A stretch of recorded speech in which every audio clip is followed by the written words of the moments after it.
As a species, we've observed 98.9% of our solar system, but only 5% of the Earth's oceans. Ugh. Ladies, gentlemen, and variations thereupon, this is modern escapism. Can dance more because there's no one watching.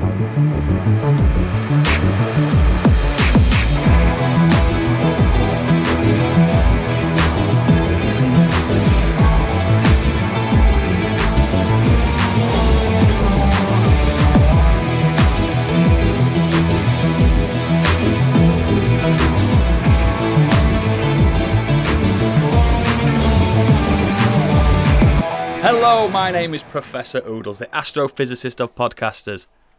Joining me today, Doctor of Medicine and world-class surgeon, it's Biggie. It's alive! It's alive! The world's leading psychiatrist and lecturer of psychology, it's Candy.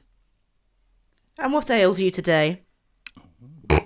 And Britain's top ornithological expert, I can't even say it, he fucking loves birds, it's Stig. Woohoo! Unfortunately, Gadget isn't on this evening due to a gastrointestinal porcelain scientific investigation, but instead, in his place, the UK's premium nostalgia scientist, it's Professor Mark Plant, it's PLANTY! Oh, I can't believe I haven't got my emotional support, Geordie. No, he's undergoing treatment in the bathroom. He's got the shits. First one of the year, I think. How's everyone been this week? Mustn't grumble. Don't all jump at once. I was going to say it's been freezing, but then I thought that's probably the wrong thing to say. All right, actually, I've not done much this week. Done our final Kenny Potter episode. That was good. That'll be out. Did you? Yeah, that actually is out now if you're a patron. What? And it's finished. So we enjoyed that, didn't we? And It's sad, isn't it? yeah, no, it was good. I've It's over. enjoyed doing that. And I went to Anfield on the weekend. So Anfield, Big, if Nice. you don't know, is where Liverpool play. Oh, no, I'm an Everton supporter, mate. I thought don't you even were. joke. Fucking disgusting. Disgusting. I have been there before. Thank you very much. Once. It's It might be twice soon because my wife is, I think, So it planning was to take me go to the tour there. I'm going to have the whole experience there. They're always good a football tour, a stadium tour, Yeah. unless it's like Frickley Athletic near me. well, it's because obviously this was the first weekend where they had the full new stand up, and it's It looks mega. massive now, like in and around the ground. Like the shop that they've got there now is huge. Like there's so much space around the ground. I've got a little stone there that my brother bought for us. It's me, my brother, and my dad, and his kids. But it needs cleaning. So when I go back there for Taylor Swift, I'm going to take some wet wipes and give it a good clean up. The listeners, I want to know, did you eat anything at Anfield and what did you buy? No, I don't buy the food at football ground. It's shite. Sometimes you get You'd need the wet wipes after you've eaten the food. That's I for sure. had a Coke. sometimes you get some gourmet burgers and No, stuff. I had a Coke and a Boost bar. That's like You had some Coke and a Boost Yeah, bar. I'll, Nice, I bet you're full of energy. That's over amounts of energy, that. What was funny was it felt like at half time the beer hit the people around us because they got a lot more folk. That second half, It there was does. a lot more fucking. There's a lot more c words. Even some of the women around us who weren't being that gobby for the first half, all of a sudden just came alive in the second half. Was that after the goals as well? Because it always gets rowdy after the goals. Yeah, luckily we were sat right behind we were in the cop and sat right behind the goal, so it's really hard to see what's going on at the other end. But it's great being that Yeah, close it's to fucking this miles end. away. Yeah. Awesome. Biggie, Candy, you done out this week? Actually, very little. I've flumped. You know it's been a not boring still one. January. You've got to get shit done now. Oh, why? Why though? I did my tax. That's enough for the year. You can't just stop. Now you've done your tax, you can't just stop. It feels like You did your tax at the start of February. Aye, all right, Ned Flanders. I know. you've still got a whole month and a half to do. Come on.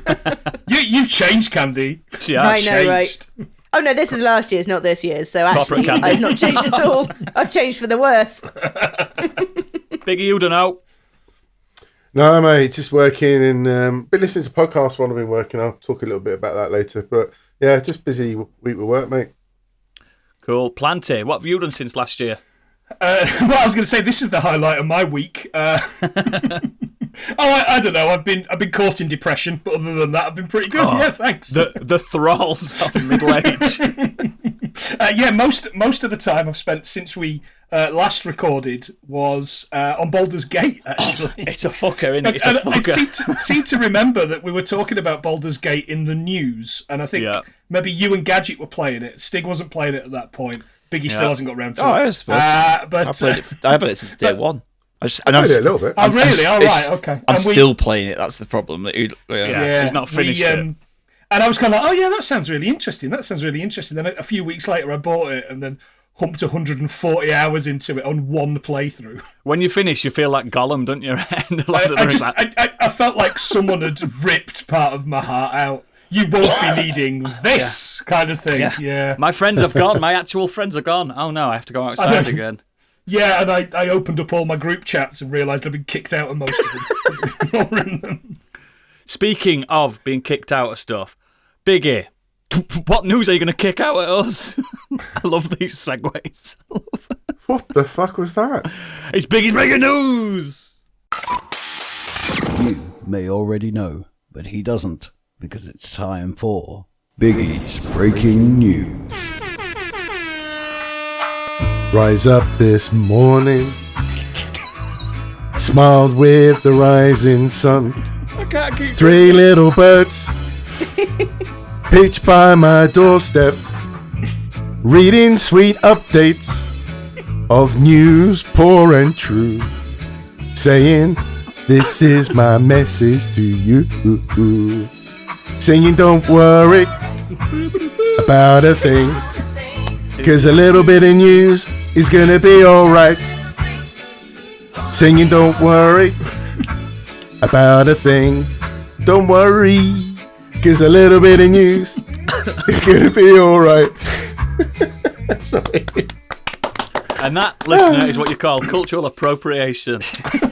I've got to share this. That's the first time I've heard that song since my stepmother's funeral a year and a half ago. Oh, well done, Biggie. And I've got to be entirely honest, she's not the only one that's died.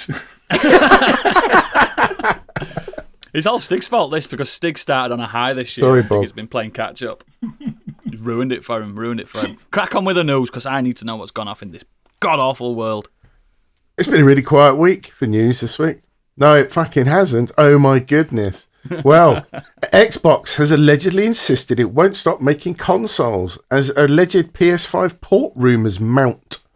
So boss Phil Spencer announced he would share news about the console strategy next week without confirming or denying any of this speculation. So far, several Xbox exclusive titles have allegedly been connected to the PS5, including Hi-Fi Rush, Sea of Thieves, Starfield and more. Yeah, the internet sort of obviously fanboys were kicking off and went a bit fucking doolally over this. But actually nothing's really been confirmed as such. So yeah, I don't know where this is going really. It's I wouldn't either... be surprised, not this generation, but next. I think we might see something with fewer Xbox consoles. I clicked on an app on my TV earlier in the week. I thought I was trying to get to my Xbox. It was an Xbox app. It says, play without a console. There's one on my TV as well. There's just an Xbox that exists. Yeah, Samsung do it. I've already got one. I didn't even know I had one. They're just throwing Xboxes at people. There's two things that are going to come from this. Two things, right? One, it's a stupid rumour. Or two, it's the most genius marketing ploy of all time. What if Microsoft's let all this stew for a few weeks for them to come out and go, we would never do this. We are dedicated to our Xbox fans and we're going to stick by you all. And everyone's like, you're the heroes. That's the Snoop Dogg approach, isn't it? I'm giving up smoke, and then 2 days later, smokeless stuff. Yeah, all right, mate. Very good. Yeah, that was that. You know, that took everyone by storm. And someone at Microsoft's going, "Hang on a minute, hold on, guys. You remember that? You remember how good that was? We're doing it." Yeah. But apparently Phil Spencer addressed employees as part of an internal town hall meeting earlier this week and has stressed that the firm has no plans to stop making consoles. It will, however, support multiple kinds of devices. Oh, I'm 100% for it because I haven't got an Xbox, and I know everyone's kind of like, get an Xbox and get Game Pass, and you'll never be bored of playing games. I haven't got time to play the games I've got, for fuck's sake. I've just now restarted a game that's 3 years old. Do you know what I mean? So, it is what it is. I'm all for it because I really want to play Starfield, and I'm sure I'll get pissed off with it after about 30 hours. No, I know. It's good, it's just not great. I know. Thing. And I want to play Sea of Thieves. I've wanted to play Sea of Thieves since day one, actually. Great. Stig's a big fan of it's funny you mention that because Push Square, the website, did a little poll to find out what Xbox-owned franchises people were interested in. And I've got to tell you, this top 20 list isn't the most exciting list I've seen. So at the top, number 1 is Gears of War. Great, sick. Yeah, that's a great game. That makes sense. Then it's Halo. Great. Yes. Then Indiana Jones. Yeah, that makes sense. Got 810 votes. 810 votes. Elder Scrolls after that. Then you got Forza Horizon, Fable, Starfield, Fallout, Marvel's Blade, which ain't even out yet, Hellblade, Doom, Hi-Fi Rush. Yeah, but those games are already because they own the rights, don't they? Yeah, although it's already the out next game coming, don't they? Yeah. Then Microsoft Flight Simulator, Banjo-Kazooie, Forza Motorsport, Wolfenstein, Sunset Overdrive, Avowed, Age of Empires, and then Sea of Thieves at the end. What's wrong with that list? There's some great games on there, Biggie. That's a good list. Not enough military shooters, that's why. Yeah, that's what he's saying. No. I was just thinking in my head, I thought there were lots more sort of Xbox exclusive games. Xbox have fuck all there's exclusive. There's not a lot, is there?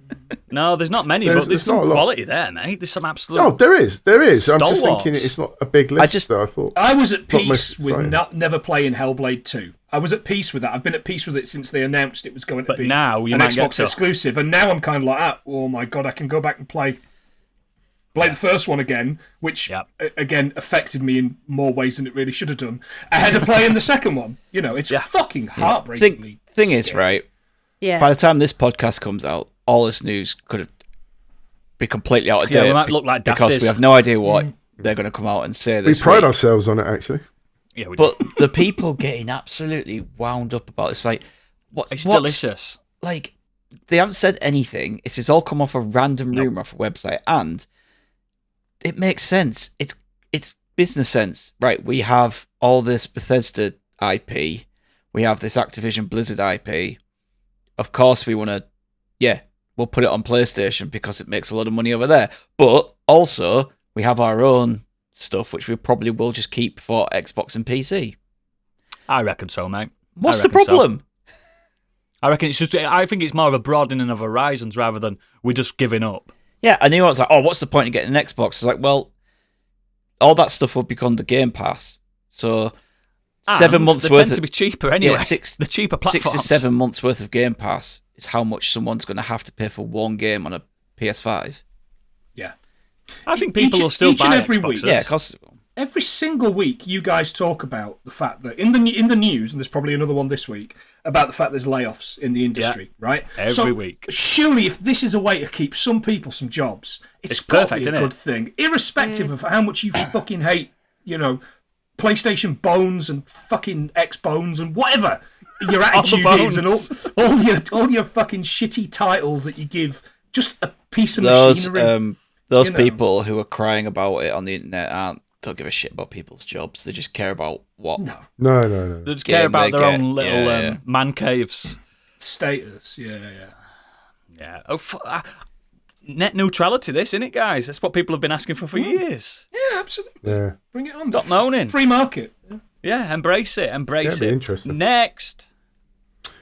Well, speaking of game titles, Capcom has been also polling players interested in sequels to things like Okami, Dino Crisis, and more. They've been holding what they call super elections, asking fans and players for feedback. It's a license to print money. I love this news article. I'm not going to ruin it for Biggie, but Oodles, you're way off the mark, mate. Oh, no way. Yes. People do not want a new Dino Crisis. Why? What's wrong with them? Go on, Biggie, carry on. So some of those listed included Akami, Dino Crisis, Darkstalkers, Dead Rising, Breath of Fire, Mega Man, Ghost and Goblins, and much, much more. Nope. How many more Ghosts and Goblins can we have? Right, I'm sorry, but I say bring back Maximo. I'm pretty sure I see a new Mega Man on Mega Man Collection out every other fucking month. Mate, we had Mega Man 11 4 years ago. It's not... I want... Voters, there are enough Mega Men. Yes. There are too many Mega Men. The Mega Men, they're coming over here on boats. They're coming over here, folks. We got to keep out the Mega Men. We got to do it. The Mega Men love Dino Crisis. Dino the Crisis. Ari engine. Just Dino Crisis. Absolutely. Seriously. It's horrifyingly scary. Yeah. We'd all take a remake of the original. We'd all take it right now, tomorrow. Mm-hmm. They're also looking at what titles could be remade as well. Dino Crisis. The Mega Man. Onimusha, Rival Schools, Final Fight, Breath of Fire 1 and 2. Schools? Get out! And, Rival Schools is not Ace Attorney titles as well. Objection! Dino Crisis. Have they not just remastered the Ace Attorney game? Yes. Yeah. I bought them because I'm an idiot. Stop it. I buy everything People that says like you are to Capcom blame, up front. Noodles. I know. You're the Anything problem. it says Capcom, I'm like, oh yeah, I think I ought to. No mention of. I'm sure R-Type was Capcom, right? Where's R-Type? Konami. Where's my R-Type? Konami. Right. Okay. That was IREM, wasn't it? Konami. I'm putting. It was. You're right. It had the Konami ABBA tune. Yeah. Yeah. But again, I used to swear by Konami, and look what they did to me. Don't fucking do this to be Capcom. Show us on the doll where Konami touched you. Everywhere, mate. Especially with my fucking ass. Oh God, Dino Crisis. We need it soon. Next. We absolutely do. Well, the hero that we needed is Batman. Arkham Knight's PS4 player count has climbed by 50% in the last 2 weeks, preceding the PS5 launch of Suicide Squad Kill the Justice League. Because people want to play a real game. Yeah. Relive the glory days. People are thinking, this Kill the Justice League is not the game I was looking for. And they went to, they've gone, I know, Arkham Knight. When you start playing that, it's also not the game you were looking for. Go play Arkham Asylum. Man, Agreed. Arkham Asylum's a great game, isn't it? It's the quickest as well. You can get through it in an afternoon, and it's lovely. That's what, and I say it every week. Mark your bingo cards and Origins. That one and Origins. Nice quick games. Get them out of the way. Done. Perfect. Yeah. Not spending 4 years getting awesome. Riddler bits. Yeah, that Scarecrow bit is amazing, Biggie. You're right. Yeah. So horrifyingly, like, I've got to get through this. I've really got a Daniel Bedingfield, that one. Yeah. Oh, we've got a title track for the end of the show. Gadget, are you listening? I got to get through this. I love that song. Next. From software owner, Kadokawa has bought Octopath Traveler Studio Acquire. Yes. This is good news. Jump on this because From Software, I've been saying for years that they want to do a turn-based JRPG. Now, of all companies, we know what From Software are like. They don't do stories like normal humans. They do stories what you've got to find yourself. Yeah. So, what is a JRPG? It's basically a narrative story, isn't it? With some arbitrary gameplay in between. So I don't know how this is going to pan out, but if you're buying the devs of Octopath Traveler, which is a very stat-based game, you know what I mean? It's a game. There's barely any story to it. What's going to happen there? What's going to happen? And I'm very interested and intrigued to find out. 2 things I love. Getting married.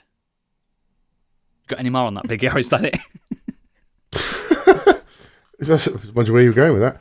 They were just quoted as saying pretty much what you said. To strengthen the ability to create IP in games as part of our game business strategy, we have made Acquire Corp into a wholly owned subsidiary. I'm all for it. It means also, like, everyone thought Octopath were a Nintendo only franchise, but then it turned up on PlayStation and Xbox, I think, and PC. It's like, oh, so it's not a Nintendo only thing. I think they published the first one in some territories. But let's go. And to show the quality of their games also, I know obviously you're massive fans of it anyway, but they mentioned they're currently working hard on the development of DLC for Elden Ring, but they've not announced a release date at this time. But Elden Ring has sold over 20 million copies since its release in February 25th last year. 2 years ago, 2022. Do you know what's kind of nice? This is the longest they've ever taken to create DLC for any of their games. I think this is going to be another full game's worth. And they're going to say, you're probably right. They're going to say, oh, it's 30, 40 quid, but it's another Elden Ring. It's basically a sequel. They've got. But you can bring your character across. They raised the bar, didn't they, with Elden Ring? So I guess they want to deliver, don't they? It wouldn't have existed, mate, without Zelda, without Breath of the Wild. I mean, either way, I'm not going to play it because when it came to Elden Ring, I might have put about 40 hours in, but it was like when you've got either a child or a little sister or something like that, and you find a bit of the game, they want to play the game, you find a bit of the game where it's the easy bit where they can just wander around farming. That's just the bit I did for like 60 hours. Every time I came up across something massive, I noped out and went, run away. Yeah, I was shit at it. I was just utterly shit at it. Me and Gadget have both said it as well. You've got to be a bit mentally deranged to enjoy these games and treat them as comfort games, because we both see them as big comfort games. I don't have enough spare time to keep being bad at a game. Your first run's not a comfort game. It's your second run. No, none of it. none of it. Thanks. No, that's all right. I'll just go back to a walking simulator if it's all right with you. Carry on, beat it. Next. Ubisoft CEO defends Skull and Bones' $70 price despite its live service leanings and calls it a quadruple A game. During a Q&A session, as part of a conference call discussing Ubisoft's Q3 sales for its fiscal year 2024, one caller pointed out that Skull and Bones now appears to be taking a more live service approach, and the roadmap was recently published, for example. The caller asked why Ubisoft was insisting on charging $70 for a game and potentially limiting the size of its player base, suggesting a free-to-play model would have suited it better. And then Guillermo replied with an assertion that Skull and Bones deserves to be a full-price game because of its scale. You will see that Skull and Bones is a fully fledged game, he said. It's a very big game, and we feel that people will really see how vast and complete the game is. It's a really full, triple, quadruple A game that will deliver it in the long run. Not you, Guillermo. Not you, Guillermo. Right, my question here is: can we just add letters? Can we just say this thing is much more value than it ever could be? By just saying it, and when anyone questions, you go, "But it is. It just is. It is. It just is." We're a 5A podcast, is what we are. Yeah, exactly. It's the Donald Trump of selling stuff, isn't it? It says, "Yeah, I'm the greatest president there ever was." Well, where's the proof? No, but I am. Ask anyone; they'll tell you. All right, great, fantastic. Yeah, here's your 70 quid. That's why Modern Escapism After Dark is launching soon. I'm joking. It's not. It's not. It really isn't. But I don't know, this Skull and Bones thing, it's been 10 years in the making now at this point, and the rest. It's changed genres 3-4 times. No faith whatsoever. Yeah, I don't think anyone's expecting huge things from it, but maybe we'll be pleasantly surprised and we'll want to spend 70 quid. They're always the good things, though, the pleasantly surprised bits. They're like, oh shit, we have to buy it now. Like I was with Mad Max game. When that came, I was like, this can't be good. One of my favourite franchises of all time, Mad Max, is making a game. Oh shit, it's great. And that's the perfect storm, you know what I mean, in my opinion. You've never talked about it before, Oodles. No, you've never talked about Mad Max the game before. It is great. It is fantastic. It's just it's a little bit empty. It's just a little bit empty. It's a desert, Planty. It's a desert. Okay, fine. All right. There's no Jawas, all right? That's what I was disappointed by. Well, you might be surprised by Ubisoft because they say it's going to make good games again after a turnaround led by Assassin's Creed That is Mirage. a Donald Trump thing to say. Yes, mate, and I'm going to make good podcasts. Very good. Yeah, all right. Make games we good are the again. Triple K of podcasts. Ubisoft recorded a solid third quarter with... Ubisoft recorded a solid third quarter with net bookings slightly ahead of our expectations. The CEO's comment in the company's latest financial report reads as, This quarter provided us with a positive momentum and marks the beginning of our turnaround to consistently creating and delivering high-quality, long-lasting games. Our performance was driven by the release of Assassin's Creed Mirage and Avatar Frontiers of Pandora, and by the continued strong trajectory of the Crew Motorfest, as well as the robust performance of our back catalogue. I believe that the new Assassin's Creed, as short as it is pretty good. And I understand that the Pandora thing's pretty good, but I'm going to wait until, like every Ubisoft game, it's pennies. Yeah, they do it after 6 months. They become $5.99. Yeah, £50. And I'm going to jump all over it then. Yeah. Oh, so will I. So will I. Or it's on that Ubisoft thing, that plus that they do when you go like. Oh yeah, you pay like and every year they give you a free trial. I'm like, I'm going to complete all these games in this month. I like the way they refer that they're going to be making good games as opposed to like their entire back catalogue. Are they admitting that they've made bad games? Yeah. Last good game I played of theirs, Assassin's Creed Odyssey. Odyssey's the same one. Yeah, exactly the same. Absolutely brilliant game, and I just never got into Valhalla. No. It felt like more of the same, but not good enough. Who thought running around Pontefract Castle would be shit? Me. I knew. Oh, dear. Next.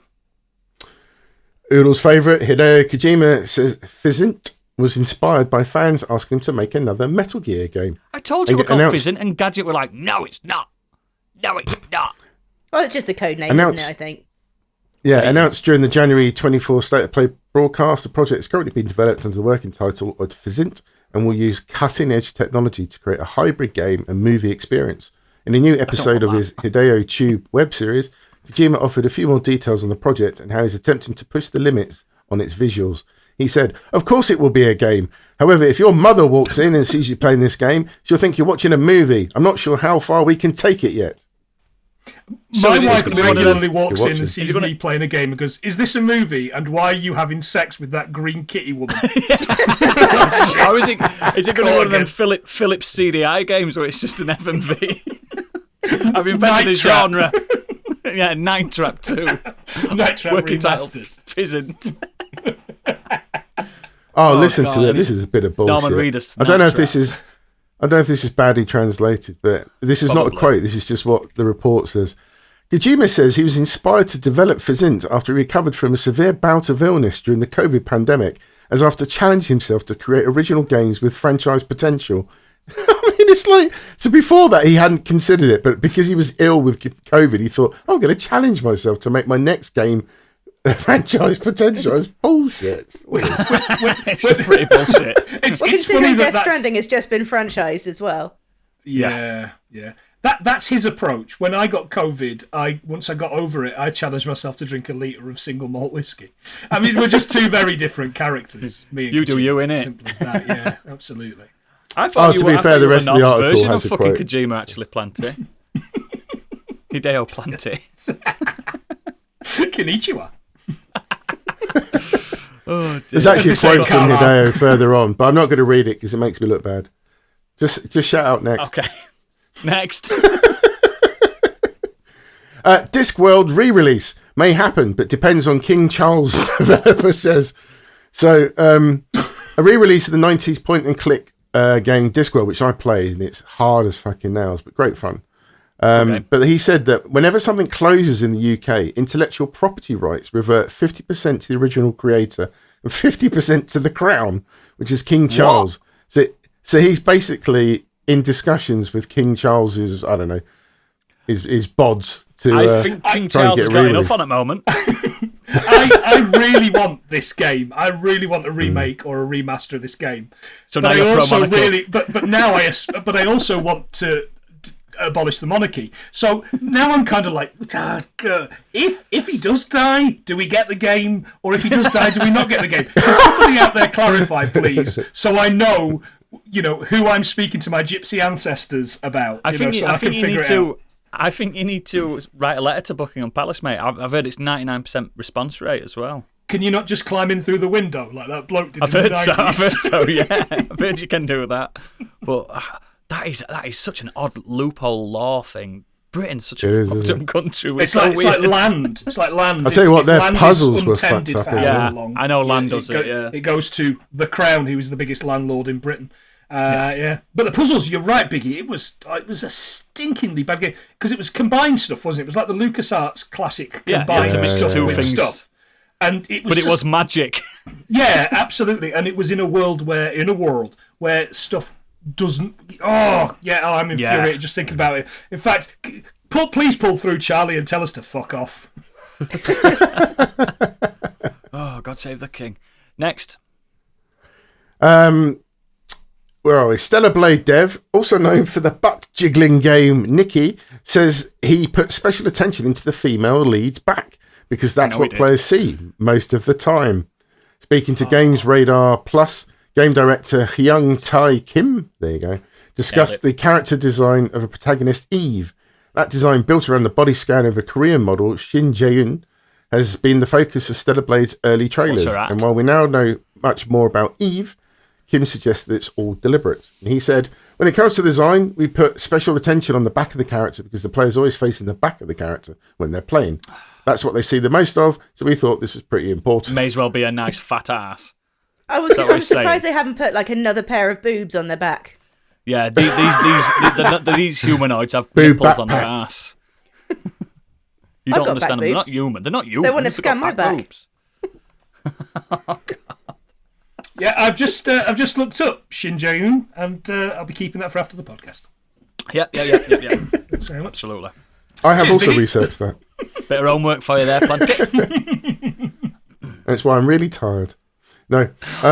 Next. Come on, this is a family show. Is it? Okay. Yes. Over to the world of film and TV. Disney is to take 1.5 billion stake in Epic Games, working with Fortnite maker for new content. Disney has previously collaborated with Epic to bring characters from Marvel, Star Wars, The Nightmare Before Christmas, Tron, and much more to Fortnite. Or does this mean we're going to see a Fortnite film made by Disney?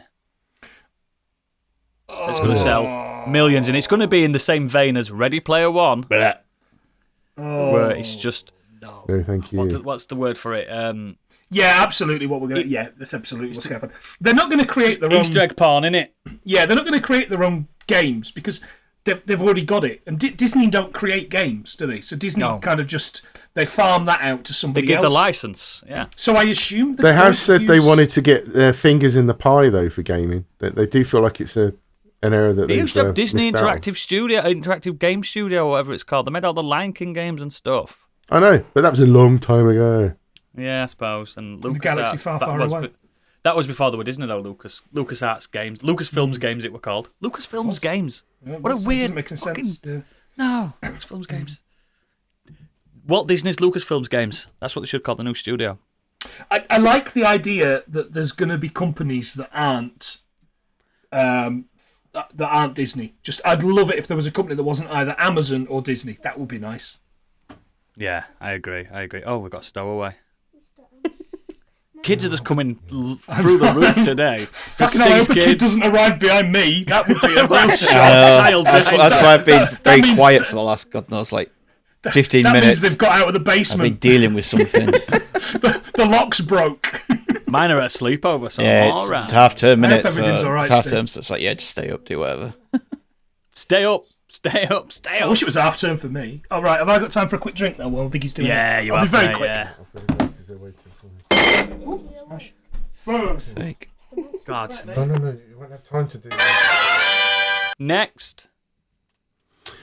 Well, this is the gift that keeps on giving, but not in a good way. Coyote versus Acme is now expected to be shelved and deleted forever. I'm gutted about this. Warner This Brothers would have been mint. Warner Brothers wanted $75 to $80 million for the film and rejected offers from Netflix, Amazon, and Paramount, refusing to let them counter-offer. And then the news came out that David Zaslav never actually watched Coyote vs. Acme and is still intent on deleting the movie. And the Michael DeLuca and Pam Abdi are the only people that saw a director's cut. The makers of this movie are proud of this movie, right? They're saying that I've they read want a few it out. things of it. People saying it's a tougher sell because it's a talkie based around Warner Brothers cartoons and the Wile E. Coyote, obviously, but it's a talkie. It's not like a kids' film. So that's the tough sell. But I don't think that is a tough sell because it's not like you'd hit people like our age who've got nostalgia for. That's what I'm saying. We love that shit. I like All the President's Men, but with Wile E. Coyote. 12 Angry Coyotes. I would watch that. That's what I'm saying. It's a shame, man. But Stig said this other week. Just drop it on summer. Just drop it for free. Yeah, for goodwill. Yeah. For goodwill. We love our fans, Yeah, but it's tax. It's all tax. When actually, what they should be doing is they should just find somewhere for it. Pay-per-view. Just do that. Find somewhere for it. Pay-per-view, and you'll see your money, and then give it to a distributor. Yeah, absolutely. Yep. I'd buy it. I'd absolutely buy it. I mean, think about it. These Sundance festivals and stuff like that. People have bought worse films. Mm-hmm. Some absolute shite. I just don't get it. I don't see what harm Shakespeare it is in Love, anyone? putting it out. Yeah, Candy buys worse films weekly, so you know. Yeah, what can I say? I represent a huge amount of people that like shit films. So why didn't you use your vast wealth to buy Acme versus Coyote? The question is, so why don't you listen to my podcast? But like kind of like the Oppenheimer of Acme.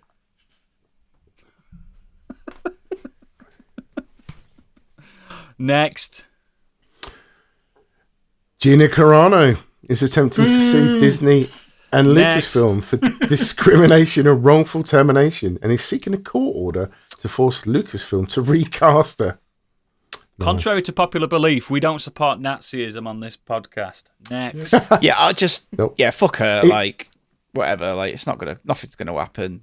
You're never gonna get anything out of it.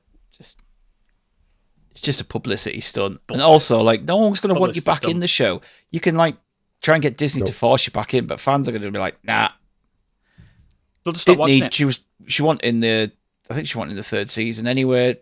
Didn't miss her. She weren't. Whatever.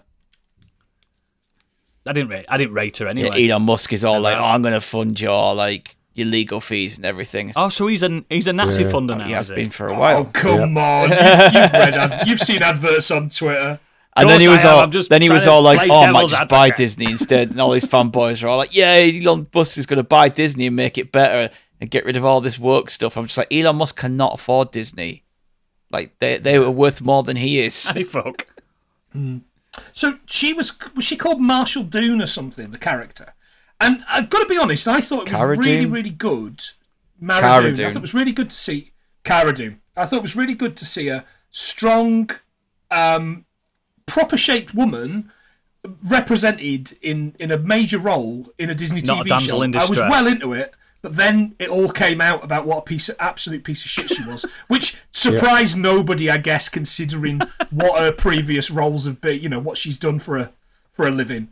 But I don't know. I know you said you didn't think she was any good in it, but I thought she was all right. I thought she was as good as you would expect. I didn't think she was shit. I just think she wasn't bad. missed. She weren't bad. Yeah, you're right. She wasn't missed. She was then replaced by probably better characters with a deeper lore in later series. And massive Alice bands as well. Yeah. We got Starbugged, didn't we? We did. Yeah. Bang into that. Next. Well, speaking of predators, a new movie is in development called Badlands.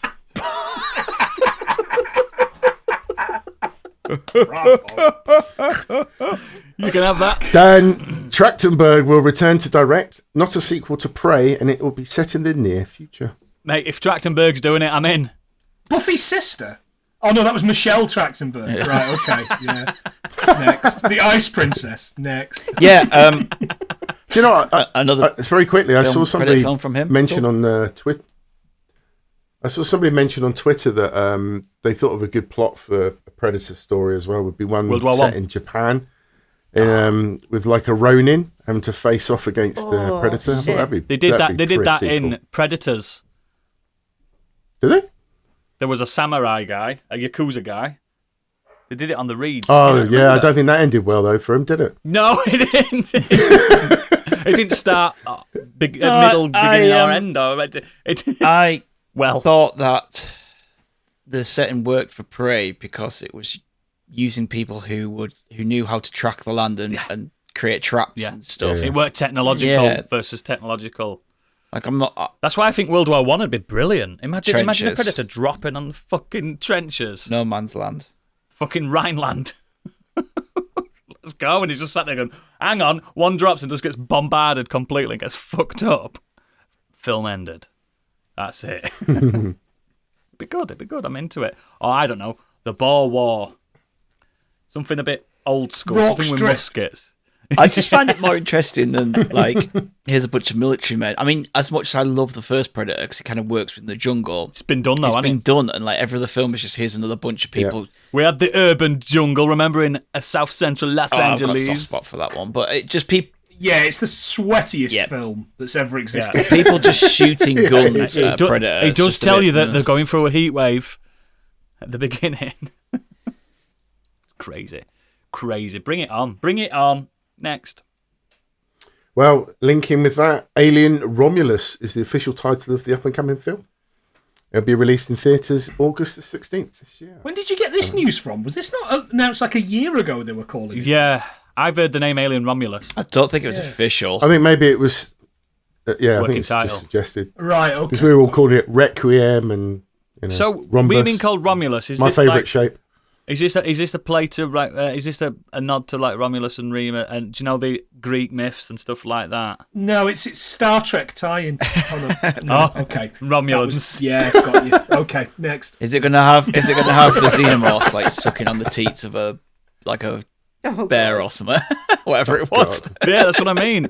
Yeah, is it going to be a play on that? Because I know the last Covenant's a play on like mythology and what's the other one called? Yeah, I know they're all shit. My question is though, if they are sucking on the teeth, are they going to use the big mouth or the sexy little punchy out mouth? Oh, it's got to be that family Yeah, guy. I hope so. That skin. I hope so. I am the little mouth. Yeah. Love that. Next. Well, how's this for a link? Michael Fassbender is in talks for a role in Chad Stahelski's Highlander film, starring Henry Cavill. Get your dick Chad out. who, Biggie? Oof. What it says there, mate. I'm up for this. Is he go- so he- Stahelski? Stahelski? Anyway, is he going to play the? So is he going to be an Irishman who's going to play a Spaniard who comes from Scotland or something? Keeping true Highlander form. Wasn't he an Egyptian that was a Spanish prince that was that? What was That it? had a Japanese sword. I spoke with a Scottish accent. He was Scotsman playing a Spaniard who grew up was in representing Egypt. an Egyptian king, but he had a Japanese sword. Yeah, and the worst wig, because obviously it was Connery. So you know, is what it is. I'm all for this because I love Fassbender. I think he's kind of lost his way recently, but in those Steve McQueen movies, no, not that Steve McQueen, Hunger and the one where he's the sex addict where he gets his cock out. Yes, That's a good one. Oh, Candy's just done that. You have you not heard of it? You had my interest, but now this is where the thing where he's got a massive cock. Shame. Shame is a great movie. Yeah. Do you not know It's Candy? really He's got a good. massive dong. He's got. I did not. Is it? Yeah, it's like a. It's monstrous. It's Not like Bender by name, Bender by nature. Yeah, it's like monstrous. the mouth out of The alien. Yeah, that's right. Yeah. God. Oh, it's a great Awful. film as well. It's got a fantastic soundtrack. Yeah, it is. He was good in Inglourious Basterds as well. He is. Yeah, he's a lot of fun. Fish Tank. Stig, I bet you've seen Fish Tank. No. British movie. He's the. It's about the girl living on the council estate, and her mum's a bit of a ne'er-do-well, and he's the Irish boyfriend. It's really good. Put it on the list. Fish Tank's really He good. is also the only good thing on X-Men Apocalypse. The only good thing. Yeah, He's got one good scene in that film. He's got one There's good a second scene, but it's the end credits. Oh, Fish Tank is on Disney Plus. There you go. Jesus, I wouldn't have expected it on Disney Plus. Okay, enjoy that. It's a bit grim. Puts fish Yeah, up it's his great. ass. It's really good. It's a really, really good film. I'm trying to get. I've just added 2 more films to watch this. That I'm trying to whittle Sorry, down. mate. Sorry. It's not like me to recommend good films, is it? No. Let's be fair. I've gone over 800. I started this year on less than 800. I'm now on over 800. How is this possible? Having watched films That's as well. it, innit? You need Anyway, to stop going to Liverpool. Yeah, you do. Next. The Bear season 3 premieres in June. Good. That's Good. quite Sweet. early. That because every other It's TV show's done that. taking fucking ages to do the next show. Yeah. Yeah. So Bang up for this. If you've not watched The Bear, watch The Bear. Yeah, it was you guys that recommended this to me, and see, we are good for something. such a hard watch. It's such a if anybody out there can binge this show, No. let's give you some sort of medal because it is. I think I watched 2 episodes in a row. Yeah, that's the most done. we ever managed, and that was one of the really short one that was all one shot, and then the slightly longer one after that. In fact, it took us, I think, probably about 3 days to watch the Christmas episode. Oh yeah, I had to do it in a tour. Yeah, it's it so was difficult. tough going. But you feel like you've been working alongside them. That's the problem. Yeah. Yeah. Putting a shift in. Oof. Oh. Next. Over to the world of music. Taylor Swift, Miley Cyrus, SZA, and Billie Eilish. Eilish? Billie Eilish. Billie Elvish. Billie Eilish. Billie Led the Elvis. female-dominated But Grammy. they were deceived for another golden record had been forged. I don't listen to her music. Swift makes history with record-breaking win, and Jay-Z calls out the Grammys for never giving Beyonce Album of the Year, which is completely unrelated to the fact he's married to her. Hang on a second. Whoa. That was years hold on. ago. Have we gone back 12 years to when That his was mate Kanye, jumped wasn't up it? and said, "I'm gonna let you finish," and never let her finish? Yeah. Jesus, why are we still doing this? No. Like, this wasn't a thing 12 years ago. Why is it a He thing was now? getting some kind of. People just don't like other people winning, do they? He was getting some kind of award. I think like a lifetime kind of music award. Dr. Dre's Global Impact Yeah, that Award. one. And then he just Is that the Meteor film? he just went on a bit. It sounds like a villain thing. Dr. Dre's Global Impact Device. I think that's what he's doing with his billions now. But yeah, he then went on a bit of a rant about Beyonce not getting nominated for Album of the Year. Although I'm not sure why, because this year she didn't have an album out to nominate. So her last album was out 2 years ago. That don't make sense. I mean, then, I does think it? he just we can't I think nominate he was just her using the unless she's I think he was re-released just it. using the time to have a go at him. Yeah, because no one listens to Jay-Z anymore. Sorry, Jay-Z. Fucking Jay-Z. Do you think she's like, oh fuck me, here we go again? Just like trying to hide underneath her head. Just don't Yeah. Jay, I think Jay, he's kind of stop right it. though. Like, she's when I look back at some of the people that she was against in other years, I was quite interested. Like, let's just give it to Adele. Really, like Lemonade is a better album than 25, but it's Adele, so let's give it to Adele. Do you know what I mean? I don't The know best of the about Bare contemporary Naked music. Ladies is a better album. Yeah, than but the 25, and that's The rubbish. Grammys do the shit all the time anyway. They're fucking wank. I just don't know contemporary music enough for me. We're working on you, Yeah. Oodles, aren't we? We spent the Saturday morning trying to educate. Yeah, but Yeah, and I learned it in what 10 minutes. Yeah, all right. That's how easy it is to fucking play shit.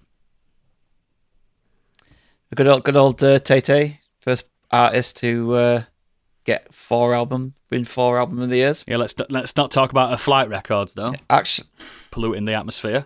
But also Homer Simpson, when he gave away his Grammy to the lad that was at the room service, he went, "Oh, great, an award, a Grammy," and throws it over the thing. I assume Taylor Swift's done the same. I love how Oodles just like jumps on TikTok. You're such a I will believe what everyone says on TikTok before actually looking into it kind of person, aren't you? You're just a part of the cult. I'm Steve. not. I just know Wake up, that sheeple. she's not actually in the top 24 celebrities. They're out. Is she in the top 40? Fuck, I mean, she's doing too much. Like, it is too much. All billionaires are Yeah, evil. there's always there's always something behind. But like, I listen to music. I don't, it's fucking celebrities do what they fucking want. They won't listen to us, will they? Yeah, that's why I still listen to Gary Glitter, mate. I'm joking. Hopefully he doesn't listen to you. See what trouble it got him into last time. I'm not his type. Yeah. Okay. Next. Well, talking about the past, over to the world of sport, WWE Hall of Famer The Undertaker swapped the wrestling ring for the world of football in the most unlikely capacity. The Phenom made his iconic entrance in Saudi Arabia's Kingdom Arena to present the Riyadh season trophy ahead of Al Nassr versus Al Hilal. The players from each team were lined up as they watched the wrestling icon make his trademark slow and eerie walk to pick up the trophy, accompanied by his famous druids. He raised it in the air, similar to how he lifted the urn that used to be seen with the late manager Paul Bearer on WWE programming. Cristiano Ronaldo was among the game's starters and was seen smiling and laughing with his teammates as the pre-match ceremony took place. He's been at loads of wrestling matches, though, Ronaldo. I've seen him. Well, yeah, because this is Saudi deal that WWE have. Oh, did so they just go, hey, Ronaldo, here's a couple 100,000. Will you come and sit and watch a bit of wrestling for an evening? And look like you're enjoying it. He's at all the boxing events and everything. Yeah, he is, isn't he? UFC and stuff. Huh. Okay, the Phenom is now part of the Saudi Empire. He already Love was. to see it. 3 years ago, he said, the character's retired and will never come back.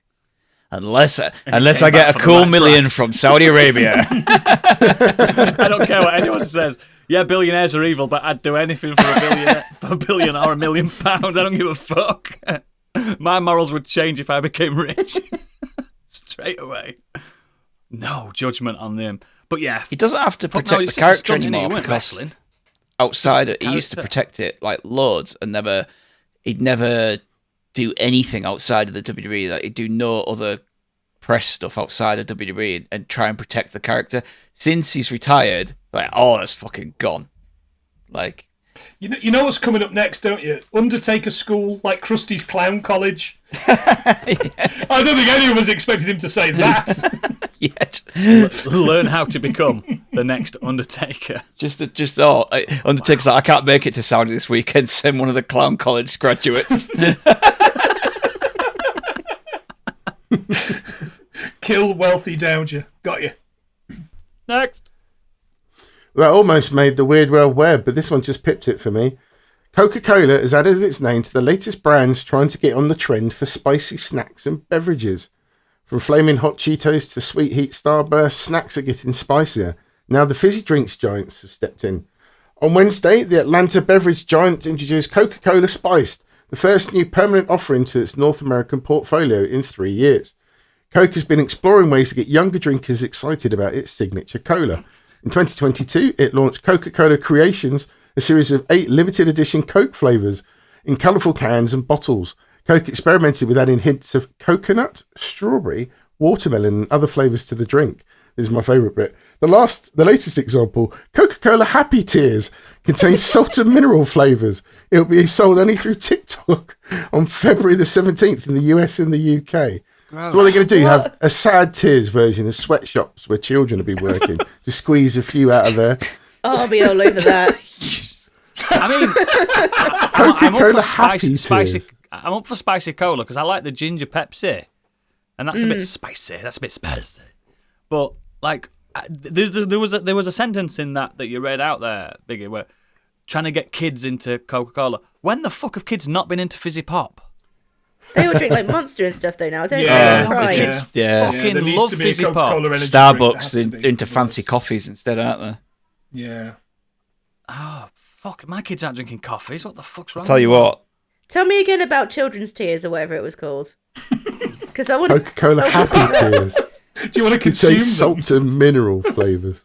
I've heard it makes you younger if you drink them. That's how Hollywood I'm only stays 75, so. Coca-Cola Sad Tears is right. what That is Rachel a weird cries fucking when news. When we had sex. What's been going off? That's just wild. I know how to get young kids into Coca-Cola. Go back to the original recipe. Yeah. Ooh, yeah. That's true. That's true. Right. Let's end this. Let's get on to the main show if we can get through it. What's everyone been up to this week? And Stig, you've been the quietest in this new segment, so I want to know what you've been doing. I've heard you've had a quiet. I've done fuck all. Sorry.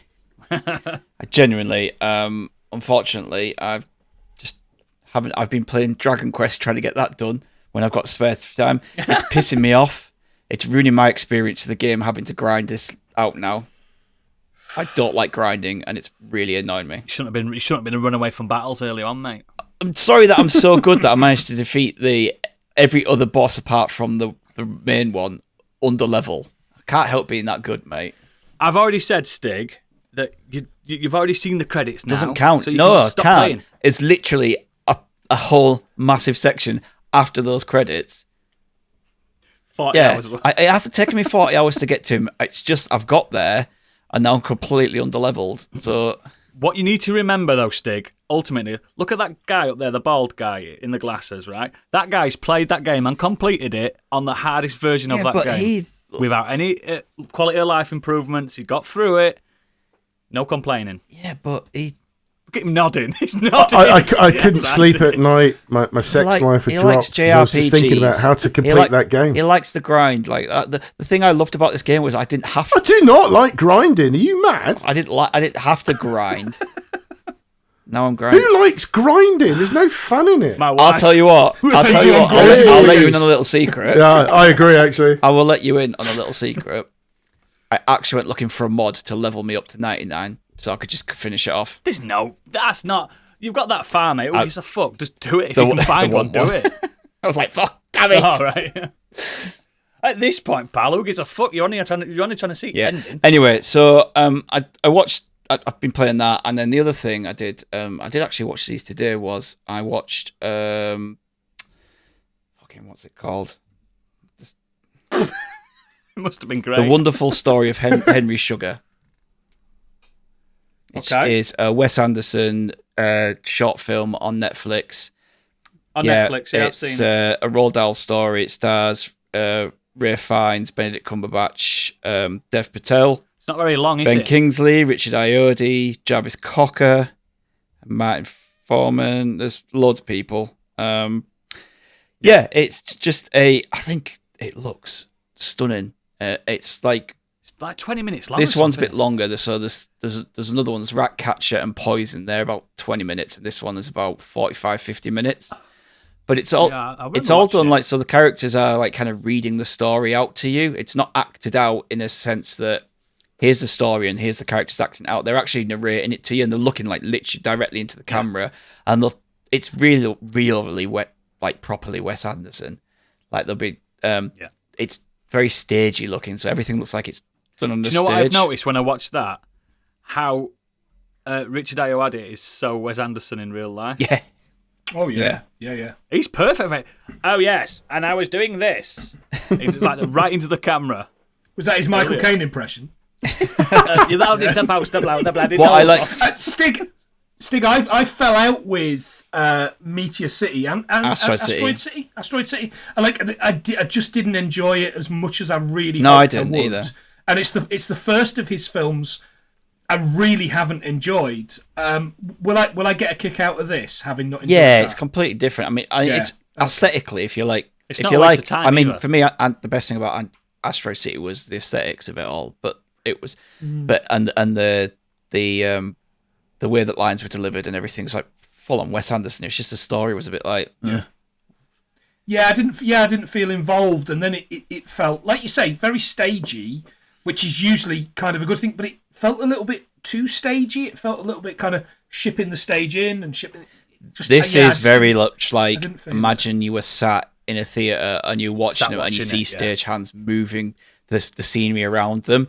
But that's the thing of the movie I didn't like. But I think that's it's a fascinating story though. I think it looks great, like doing like that, and just the way they move stuff in, it brings stuff. But it looks, for me, it looks phenomenal, and the acting's brilliant. I love like the way, I love the way the story's told, like them narrating it, and everything's left in there. Like they'll be like he's talking to her, and he's like, da da da da, I said. And da-da-da-da, he said, like they literally narrate the whole thing, and it's got like Ray Fiennes just like sat in a massive library in places and just narrating the rest of it and stuff. It's really, I watched it before Christmas. I think that's when it came out, and it really, I don't know, it was really wholesome. Yeah, and nice. It's been out for a month or so. Yeah, it's like Ray Fiennes is narrating the story of Henry Sugar, who finds a book, and then as he's reading that book, you go into that book. So it's like, Wes. Andersonception. I can't believe I'm going to do this to you, Stig. But I don't know if you've seen the Ray Fiennes directed and starring film about Nureyev, the ballet dancer, Russian ballet dancer, where he learnt Russian for it. No. That's pretty fucking good. It's pretty good. You should add it to the list. I'll add it to the list. it's pretty good. It's not great, but he learnt Russian. He learnt all his lines in Russian, and I'm pretty certain he directed it as well. I'll have a look into it. It's pretty good. Sorry, mate. I am so sorry. It's all right. That is a lot of effort for a movie. Before I watched that, though, I only had one other thing I'd done this week. Do you want me to talk about that? Because for a show called Modern Escapism, going to talk about a film I watched for the first time from 1960. Oh yeah, Very modern. First time this week I ever watched Psycho. Wow. Oh, mate! Oh my god! I wish I'd watched that with you. Oh, Really? That's your first time? Yeah, I've seen scenes from it and I know the twist. Not the remake with Anne Heche's butthole. I've seen that one. It's terrible. Same film. All right. Same film, apparently. More wanking. Tell me you didn't watch it alone. Tell me you didn't. Tell me you watched it with a little person in your house that had never seen it. Yeah, Amelia watched it with me. Oh, amazing! Oh, nice. Oh my god, you are living the fucking dream. To be a fly on the wall. How did she find it before we ask you how you found it? She's the one that asked me to watch it to start with. She's like, "Can we watch Psycho tonight?" So I was like, "You do know it's What a like legend. It's all over TikTok, Psycho, at the moment. Is there something going on with Psycho? no." I just talked to her about like I've seen it a lot on Stuart TikTok. Pearce. Yeah, No, it's just a lot of psychos on there, mate. yeah. No, I just now. said to her like about older films. Like, oh, do you want fancy watching some older films or some other time? Like, Oh, it's so fucking good. yeah, she didn't find the the killings particularly scary because they're not. It's a product of They're its not. time. No. She actually said that in the first killing, she said that was pretty stupid. Like it looked. She said it looked a bit because she's watched Stranger Things and other things, but she said the music scared her. It was the music. Great. It was the music that freaked her And out. that's what Hitchcock did. That's what he did. That's what he wanted. So there was that. It was the bit where the detectives walk up the stairs and he bursts out of the room and Yeah. with the music like that freaked her out. And then The falling Yeah, the down fall the downstairs stairs is- is still one of Oh, the. yeah, looks I forgot awful, about that, Looks yeah. dog shit, but Yeah. you know, so what? and but then it was just like the overlining, like the tension, the music over the top of it all, and she's Yeah. like, the music's just like freaking me out. It's like scary. It's the distorted Bernard chords. Herrmann. It's like, It's Bernard Herrmann. It's perfect. Yeah, absolutely. Yeah, I liked like because I knew that the first woman in it. I mean, spoiler alert: this film's been out age. If you don't know the references, I knew that she got killed. are you spoiling Psycho No, now? but I knew that she got killed because obviously I've seen that scene fucking God knows how many times. But that was a twist beyond all But, twists back then. yeah, if you've never seen the film, like it's a great bait and switch because Killing the main you're character. literally with this woman for the first half an hour of the film, and you're like, this is clearly the main character of the film, and then she gets offed, and I was like, that's really What now? cool. I mean, Amelia guessed it anyway. She goes, and then she's like watching her through the people, and she's like, well, she's gonna get killed, isn't she? I was like, yeah. Yeah. But historically, if she'd, you know, people always go on about Drew Barrymore in Scream and all that. Oh, it's so amazing! It was so fantastic! It was so before its time. I'm kind of like, people were doing it No, it 30 weren't. years ago. You know, 30 years before that, 35 years before that, people were doing it. But I'm really glad she had a good time with it. Did you have a good time with it, Stu? Incredible. But Yeah. I can appreciate Does it it- for like all the other things, like the lighting and the Yeah, does it still hold up as an overall movie though? You know, if you take all the Just I watched crap it a few years effects ago. away. It's in my top because 50 it's films. black and white as well. It looks amazing. Like if you were to watch this in color, it looks dog shit.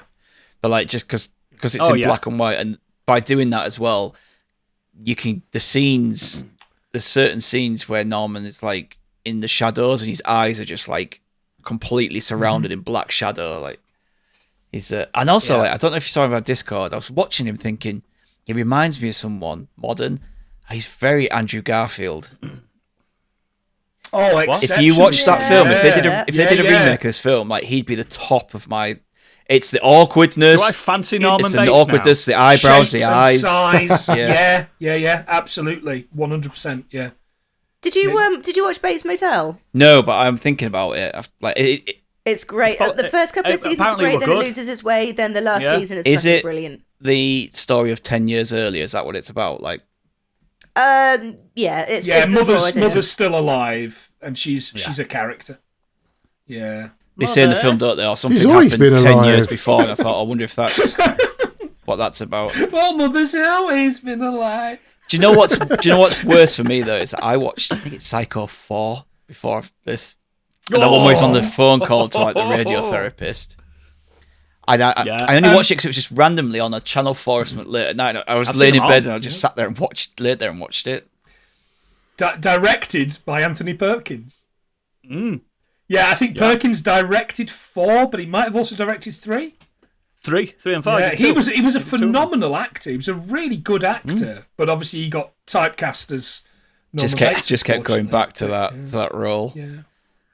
Yeah, there's Great definitely film. podcasts out there, Stig. Maybe, possibly, Gilbert Gottfried's Amazing Colossal podcast. R.I.P. that guy, by the way.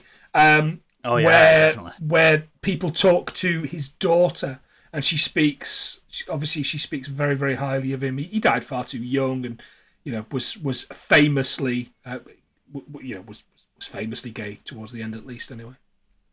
Yes. I'm quite tempted to watch. Apparently, absolute lovely person. To watch Psycho 2 and 3 though.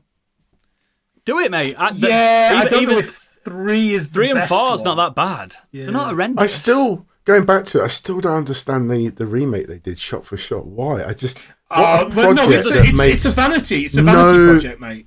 But it makes no sense in any way or form. Gus Van Sant was cashing in with the studio, is what he was doing there. The old usual 2 for you, 1 for me. Yeah, but it just apparently he said it was no a thought sense. piece, but it wasn't. It was an essay, wasn't it, on the same thing? It was just the same film. It was exactly the same, as you say, Biggie, shot for shot, and it was who played Vince Vance, wasn't it? Vince Vaughn. Vince Vaughn, that's it. Fucking hell. But again, you didn't get to see Anne Heche's arsehole. Yeah, but you also have to hear him having a wank over the top of that. R.I.P. Anne Heche's arsehole, by the way. Yeah. Her dead arsehole. Sorry. Moving on from Anne Heche's dead arsehole. I don't think you can make that the title, can you? Apple won't allow it. A in 3 stars, because we're an A in 3 star podcast. Jesus. This needs to stop. Is one of those a brown star? Yeah, actually, I'll mention another film in the green room. It kind of harks back to. Okay. We've got a lot of questions in the green room. Yeah, but it as just well, harks back a little bit snap to Cuckoo's Nest as well. So nice little tie-in. Cool. Okay. I'll go next. I did 2 things this week. I played. I'm not going to talk about it much, but I played the Final Fantasy VII Rebirth demo. That's mine. Ooh. I won't go into it too much, Candy, because I bet you finished it. I didn't. I just played the piano for 2 hours. I fucking told you. I didn't even know you could play the piano. Sent him a TikTok of that piano going, you'll be lost on this forever. You'll never make it past this part. And I started making songs. That's... I think I'm only 15 minutes in, Candy, when you get to the piano. It's a good... it's about 2 hours long. If you did you finish it? I finished it, yeah. Shall I jump in? I'll let you jump. Yeah, I'll do mine. Because it's pretty. I really haven't done anything else, so yeah. It's pretty. It's pretty. I really enjoyed it. I'm a little bit more excited for the game now, but I'm still a little bit worried. That's a lot of game to fit into one chapter. I think it's 2 hours 3. You do know this game's if you download it, it's 160 gigabytes. That's a big chunky boy, isn't it? And it's a 2-disc physical. Say about me. As it should be, though. As it should be. On this generation. Yeah, as it should be. But just to go back to the demo. So it starts in it's being recalled. It's Cloud and Sephiroth's trip to Nibelheim. So you go through that, and that's obviously the intro of the game, the main game, because they say your progress can just lead on. Yeah. It was gameplay wise, it's basically identical to Remake, Same, which is all it needs to do. It was fine. There's nothing wrong at all with the gameplay of Remake, I thought. I enjoyed the slightly aged down Cloud as well. 16-year-old Cloud looked very cute. Oh, he was so spunky, wasn't he, and chatty? Yeah, I know. Just that little bit aged down is lovely. I saw it when he goes to see his mum and he's got, Mom, shut up. Still legal, Candy, you're all right. Exactly, 16's fine. No, but his mum's like, you need to get an older woman. She'll look after. He's like, Mom, He shut says up. Cloud. Is that why they say you got your head in the clouds? I'm just rubbing my sweaty little hands. I'm an eco-terrorist now, Mum. Jeez. Have you got somewhere for him to put his massive sword, Candy? That is a big sword in my pocket. Cut that, Gadget.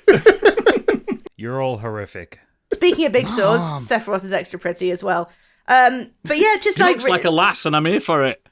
Yeah, like Remake, it expands some parts of the game that needed to be expanded. You get a little bit more of a bond with the other soldiers in there, and yeah, it was just really great. I mean, it's hard to say how good the Rebirth is going to be again because there's so much, but it looks like the whole of the Golden Saucer is going to be mini games. and I'm all about it. 3 weeks, it's here. 3 weeks, it's coming. Yeah, and Square Enix have said they've wholeheartedly stolen a lot of stuff from the Yakuza games with all the mini games and stuff. Yeah. So this is going to be one of them 150-hour epics again. I did see somebody I'm ready for get it. annoyed because they went to a wardrobe and opened it and there wasn't some underwear in there. There's no knickers. Yeah, because on the original one, Biggie, for instance, definitely put the knickers on his head in the original. But in this one, there's no knickers. She was like, "Oh, this is the moment." So they've matured. She's like, "This is the moment I've been waiting for." And she walked up to the wardrobe, opened it. She's like, "It didn't give her the knickers." She was like, "What the fuck?"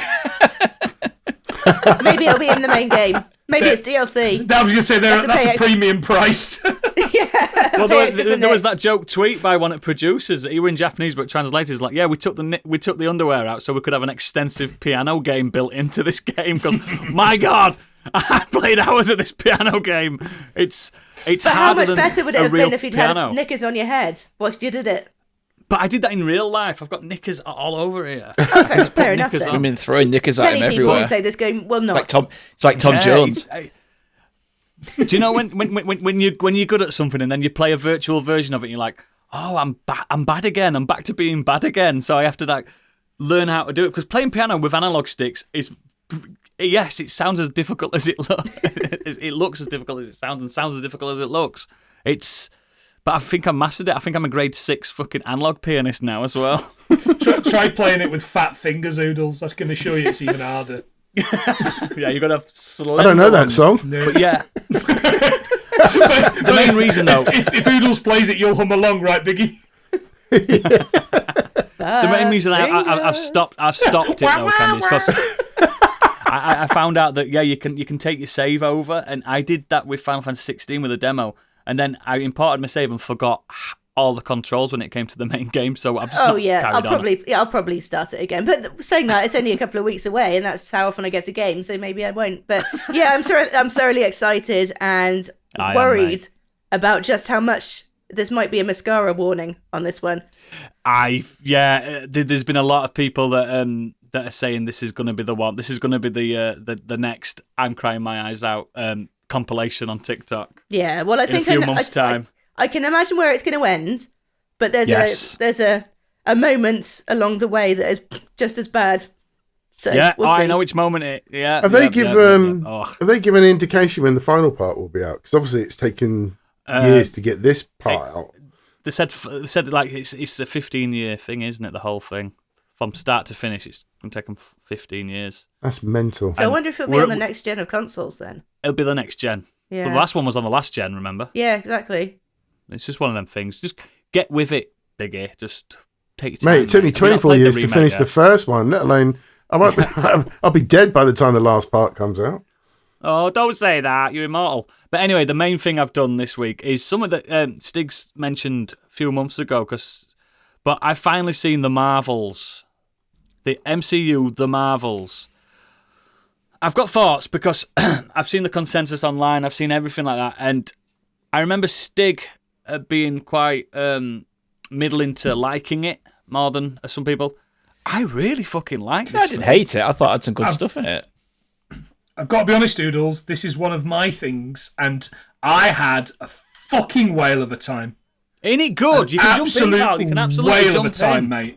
Yeah, I had such a good time. I thought it was just fun. It felt like Phase 2, fun Marvel. Like we're just having a laugh, and the cast. Like you've got Brie Larson, my favourite cheese. You got Tiona Paris, who I've got a massive crush on now, and you got Iman Vellani, and you've got Samuel Jackson. Yeah, it's just they're all having a laugh. That's the key thing. They're all having such a good time. For me, if you don't mind me jumping in on this, not at all. Captain Marvel is Rachel, my wife Rachel's superhero. My wife, and that is her superhero. Just like mine is the guy from that issue of Crossed that violently fucks a dolphin to death. And that's a niche joke. Really, it's for like one person on this podcast and 3 people listening. But it's easily my favourite of the current gen. It really is. It's good, isn't it? Yeah, it's so good. I loved Ms. Marvel. I honestly, I liked Ms. Marvel. I love Ms. Marvel. I love She-Hulk. Okay, I get it. You're handing your man card. Yeah, so She-Hulk's one of the best things they did. Like She-Hulk was great. She-Hulk was hilarious. Ms. Marvel had me in welling up with tears 2 or 3 times. Me and Stig were saying the same thing. We were crying because all about family and stuff. Yeah, exactly. The only issue I have with this Marvel's film is Samuel L. Jackson. Samuel Jackson is actually an issue. He's a different character. It's an issue because he is not the character from the last thing we saw in him in Secret Invasion. It's like, but I never watched that, so it don't count. It just doesn't make any sense. Anyway, but are you not glad he wasn't? Yeah, because I turned that off after episode 2. It's absolute dog shit. It's the worst thing we've ever done. Yeah. But as soon as Samuel Jackson Halifax, comes down with a beanie hat on, that was enough. Just blow up Halifax, and I'm happy. But the other issue is the editing in this film is a bit all over the place. And I know that for a fact because they had 2.5 hours worth of film and they crammed it into like 90 minutes. It needed a little bit extra longer. I liked that it was. Yeah, I'm with Oodles. I liked that it was shorter, but you're right. I could have handled 2 hours of these characters. Yeah. So here's a thing, right? My wife watched it with me. And she's not seen the other incremental. I don't think you need to. I think you did a good job to boost it. But there's only one thing she said. She went, I could have used a little bit more on this character, just to flesh it out. And I went. You do know it's like the 33rd film that MCU has done. You need to be 43 I think I would have liked. Yeah, including the TV shows. Yeah. God, I'm old. I would have liked more Professor Marvel or whatever we're calling her now. I loved that scene where we were just coming up with new names. See, that's the thing. She's your aunt. Monica Rambeau. What was kind of annoying is, spoiler, that didn't get paid off because I think it's been lost in the edit. Yeah, I know what you mean. Yeah, that reveal. But I like Miss Marvel. I think she's a great character. She's a lot of fun. She's so like joyous to watch. Really joyous to watch. They all are joyous. And again, Brie Larson, yes, one of my favourite cheeses, but also great in this. She's just, I don't know what she's like off pitch. I know she's a bit bad off pitch, but on pitch, she's like fun to watch. She's beautiful. She's sassy. She can carry a film. And that stuff when they go to the dancing planet, it's hilarious. The singing planet. Yeah, I absolutely. I want a movie of that. Good. I want a stage show of that. Spider-Man turn out the dark on that planet, please. Yes, it's just fun. It's fun, the film. Yeah. And yes, I know. Ren's just the next version of, is it Bo Ren, one of those characters. The baddie. Barden. He's just another Ronan the Accused. Barden. Sorry, I should. Well, I did initially go, has she just got Ronan the Accuser's weapon? She is just the new accuser. Yeah. Is that the thing? I must have. Yeah. But she had that update. But it doesn't. That's what I'm saying. It doesn't tell you. But she had a. That is a problem. I thought she had a actual legitimate reason and cause because to be angry at Captain Marvel. Yes, she's a great. She's great, but again, one of these characters that got pathos that gone now. That's what. But it's a very like nondescript, low tier character that was a character in the books that was Ronan the Accuser's advisor, and it was a man. But I'm not bothered that it was a man. I like the fact that they changed it to a woman. I think I read up on this. The character appears in like 3 comics, and yet people were still like, "Oh, the character is a man," and it's just like. But I liked her. The gender swap did not matter because it's an absolute nothing character. She was great in it, but and I know it's cut and paste Ronan the Accuser because Ronan the Accuser is a great character anyway. So why not have another accuser in there? The great like religious fanatics. It's nice to see, but it also I'm not going to spoil much, but it sets up the next generation. It sets up the next generation lovely, and. All I'm going to say is, I mean, you can bleep this out if you want, Gadget, but Kelsey Grammer turned up. Oh, fucking... And that is when I threw my fucking toys out the pram and I just thought, we've got a perfectly good fucking beast. We do not need Kelsey Grammer to fucking come back and ruin a character who has been perfectly represented for the past 3 fucking... Oh! Yeah, Nicholas Holt's great. Too young, though, isn't he? Why? We've got one. Yeah. No, but he's not now. He's like, what is he? He's got to be. No one fucking ages in those X-Men films. They go 4 decades and not a single person ages. But yeah, again, it's a bit of a spoiler, but it does lead into the X-Men. We all knew it were coming. It's well notified that X-Men's are coming because it was on previous films as well. Oh, really, Captain Marvel? Fuck off, Fraser, and fall off a stage. I don't know what that's a reference for, but it is. But it was a reference for me. I know exactly what you're talking about. Good. If I were to award this a score now, and I think it's a 4 out of 5. I liked the film. Absolutely 4 out of 5. I had such a good time with this. Yeah, I did, and I'm glad you did as well, Planty. I know Stig liked it as well. But again, X, formerly known as Twitter, they don't like it, do they? Not anything like with women at all. It's all women, innit? Yeah. They liked the film Valkyrie until they found out the Nazi was trying to blow up other Nazis. Yeah, that's true. Oh, a Nazi wouldn't do that. Yeah, they would. But yeah, it's a good romp, and I hope this is the trajectory we're getting now. Who fucking knows? There's no kind of film out this year other than Deadpool in the MCU. Which is not going to really count. Exactly, Yeah. it's its own thing, really. Next year, two of the films have been moved off the slate already. Yeah. It's like my only problem if they're is taking the time to make things better. Yeah, exactly. I'm But happy. my only problem is that they've gone, okay, Phase 4 kind of fucked it. Everyone's kind of in it. We didn't do great. The films weren't great. Yeah. Everyone's kind of fallen off it. Let's push things back, take our time, read it up. Then Sony come out and go, we're giving you 3 Spider-Man spin-offs this year, and everyone goes, everyone thinks that they're connected. It's like, they're not part of the MCU. Ignore them.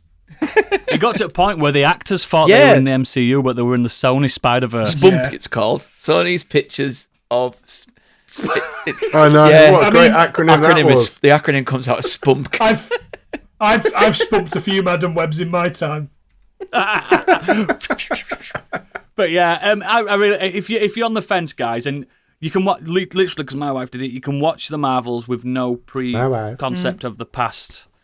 It's really good. But I really enjoyed it. I must say, I would recommend going and watching Miss Marvel. It's like definitely it's going to be no more than 7 hours of your time across a few weeks, and then watch this, and you get the character who straight away isn't particularly developed in this, but she's such a fun little character from such a fun little series. And that opening scene where she's doing the comic book thing is I think you've got to watch Ms. Marvel to get that. To know. I really do. To get as much out of it as we did.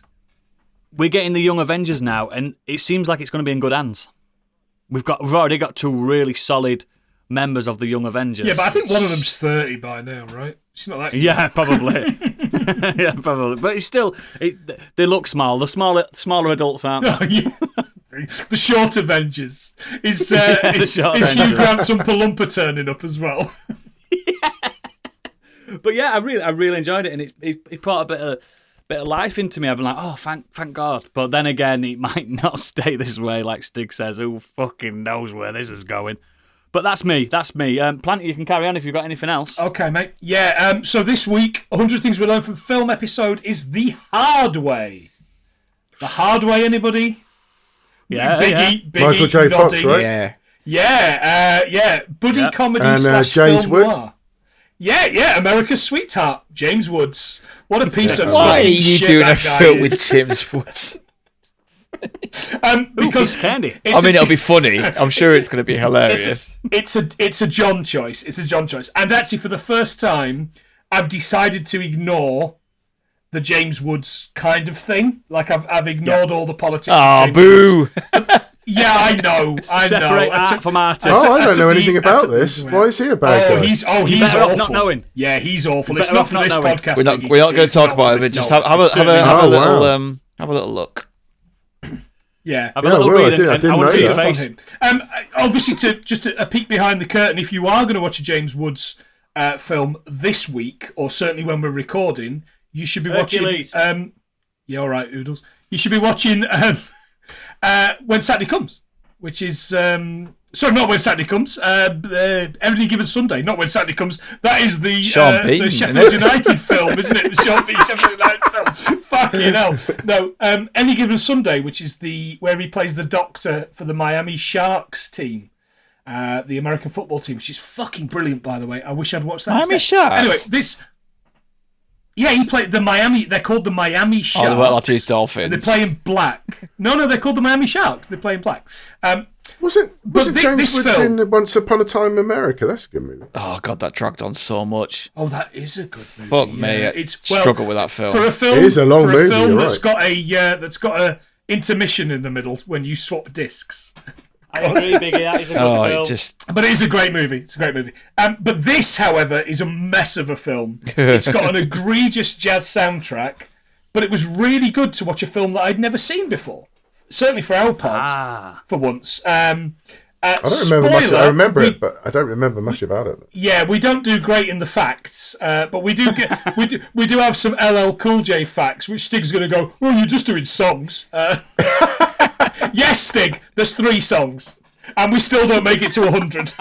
No, I joke about that, but because in that Forrest Gump episode, it was just like, and this song here was this person in this year, and this, and it was literally like every other one. It was like, there's so many great songs in this. It was like, and Creedence Clearwater Revival did this fact. But the fact that you're missing their, Stig, is what? Imagine there's no heaven. It's easy if you try. God, I hate that. In fact, we might do famous wife beater John Lennon in this episode. Anyway, moving on very, very quickly. He's so controversial. To the main thing that I spent the most amount of time doing this week. And Stig and Biggie might have an idea what this is. Wanking. The start of the year has been really tough for me. I've been suffering this sort of malaise that I've really not wanted to admit. And this isn't a bit, by the way, guys. I'm being honest. I've been generally fed up, I've been low, and I've really not been great fun to be around.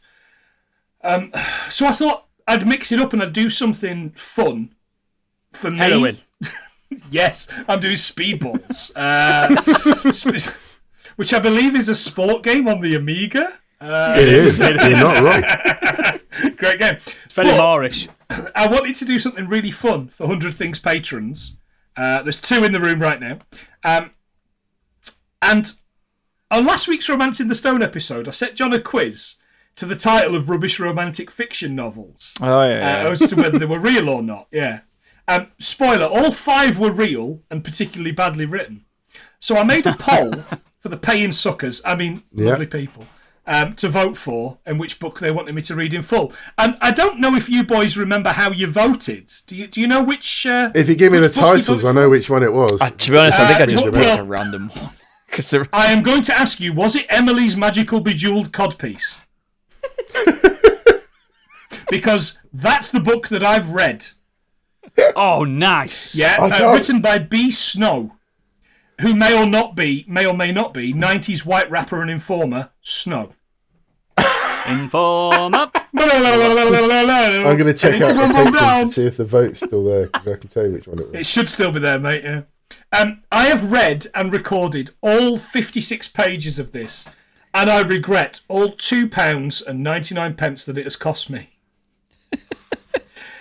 It should be live in the next day or so when I can edit all the size out of it and all the. Oh. So you've done an audio keep book. the size in. No. I have recorded this guy's audiobook, and until it gets a strike and taken down, which high fidelity still the first 100 pages of high fidelity has still not been taken down. So I assume. Have you done this prior? This shit won't be.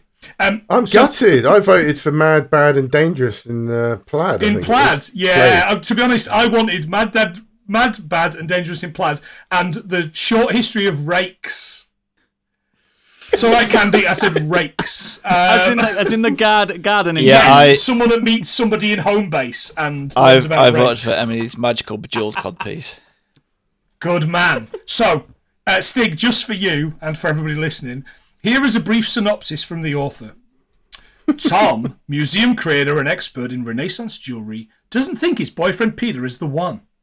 Peter is perfectly happy with Tom, but Tom is obsessed with the artist Benito Emilio Nascenti. Exciting, passionate, extraordinarily talented, and dead for over 400 years. What? Tasked with researching a bejeweled codpiece, Tom abandons his professional ethics and his sanity to try on the codpiece, and is transported halfway around the world and back in time, right into Florence, Italy, and Nassi's workroom. After his initial panic subsides, Tom seizes the opportunity to allow Nessie to seduce him. But Tom discovers not everything about the 16th century is as romantic as he'd imagined. Cue the bare naked ladies. Does Tom just go on a big gay adventure? It's been 1 week. Does Tom just go on a big gay adventure around Italy? Yeah.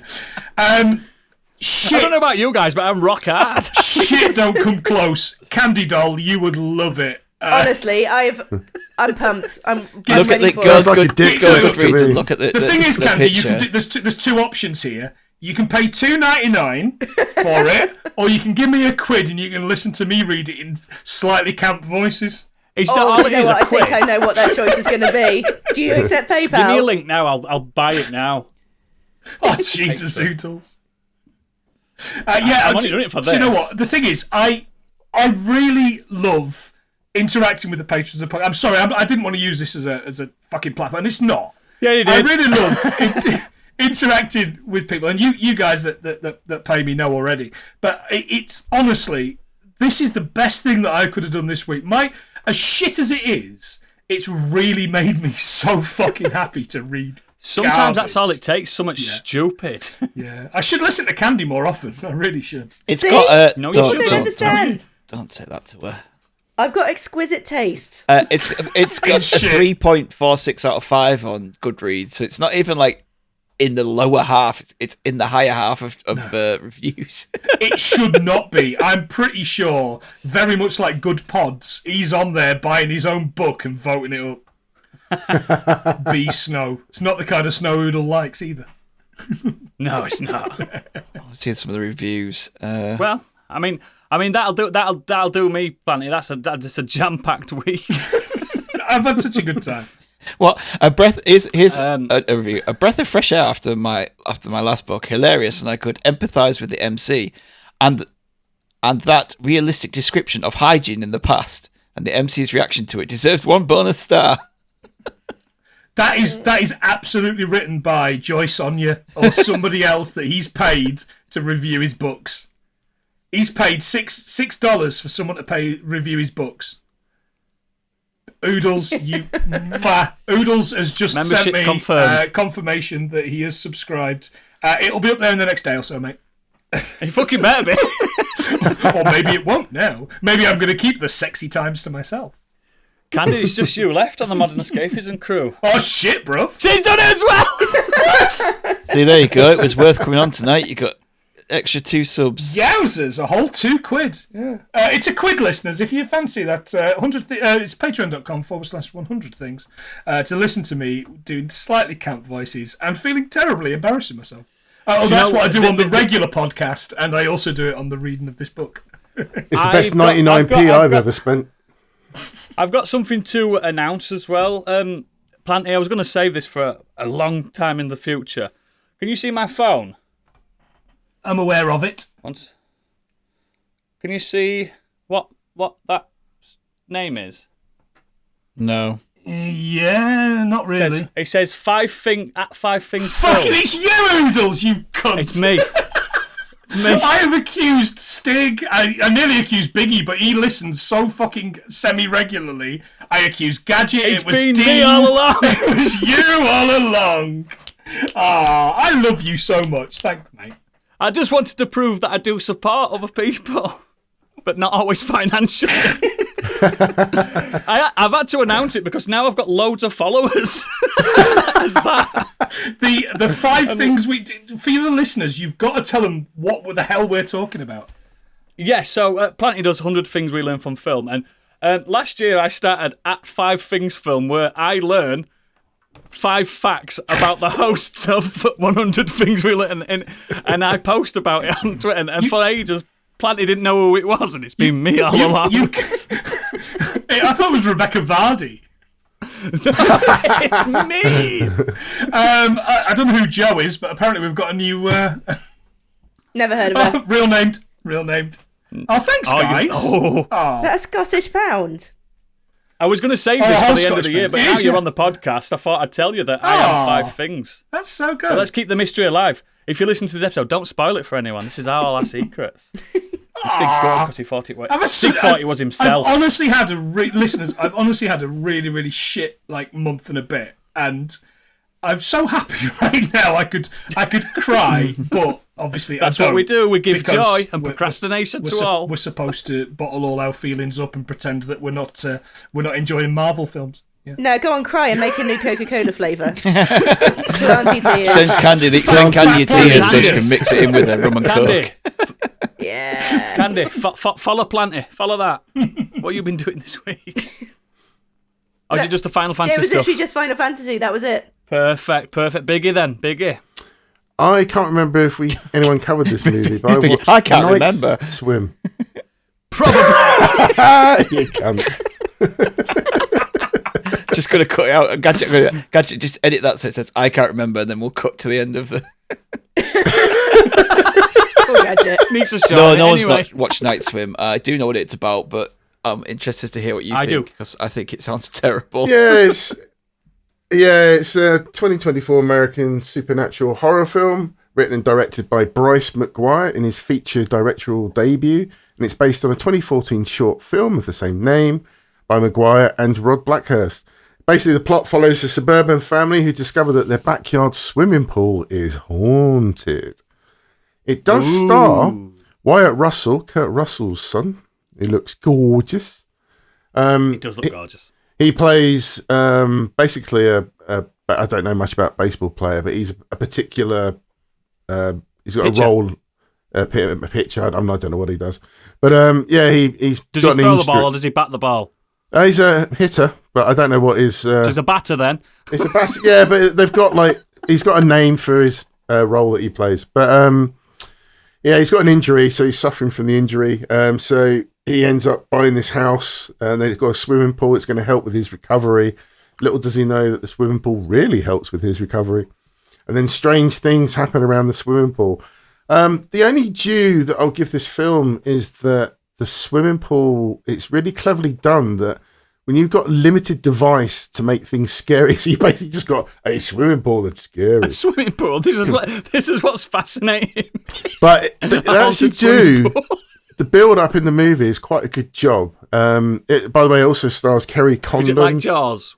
No, it's just there's a way that they've done it that makes the pool menacing. Whether it's the view shots, they make it at some point when someone's struggling in the pool, it makes it look bigger than it actually is, and all sorts of stuff and creatures. And do the lights in the pool go red? The problem is, no, they do go on and off a few times, but it's just the build up in the movie is really good, and then it hits all the tropes of horror movies, and it just ends in a bit of a faff, really. But the actual family like most horror themselves, films. yeah, but it didn't try to do anything different. It just fell into the same sort of plot holes that they do. They all start with a really good premise and end exactly like the rest. And this got does a good have cast. It's got a great cast. Yeah. Great cast. I thought I was really going to enjoy it. And Biggie, I've got to say, I'd forgotten I'd watched this, and I think we watched it maybe 2 weeks ago.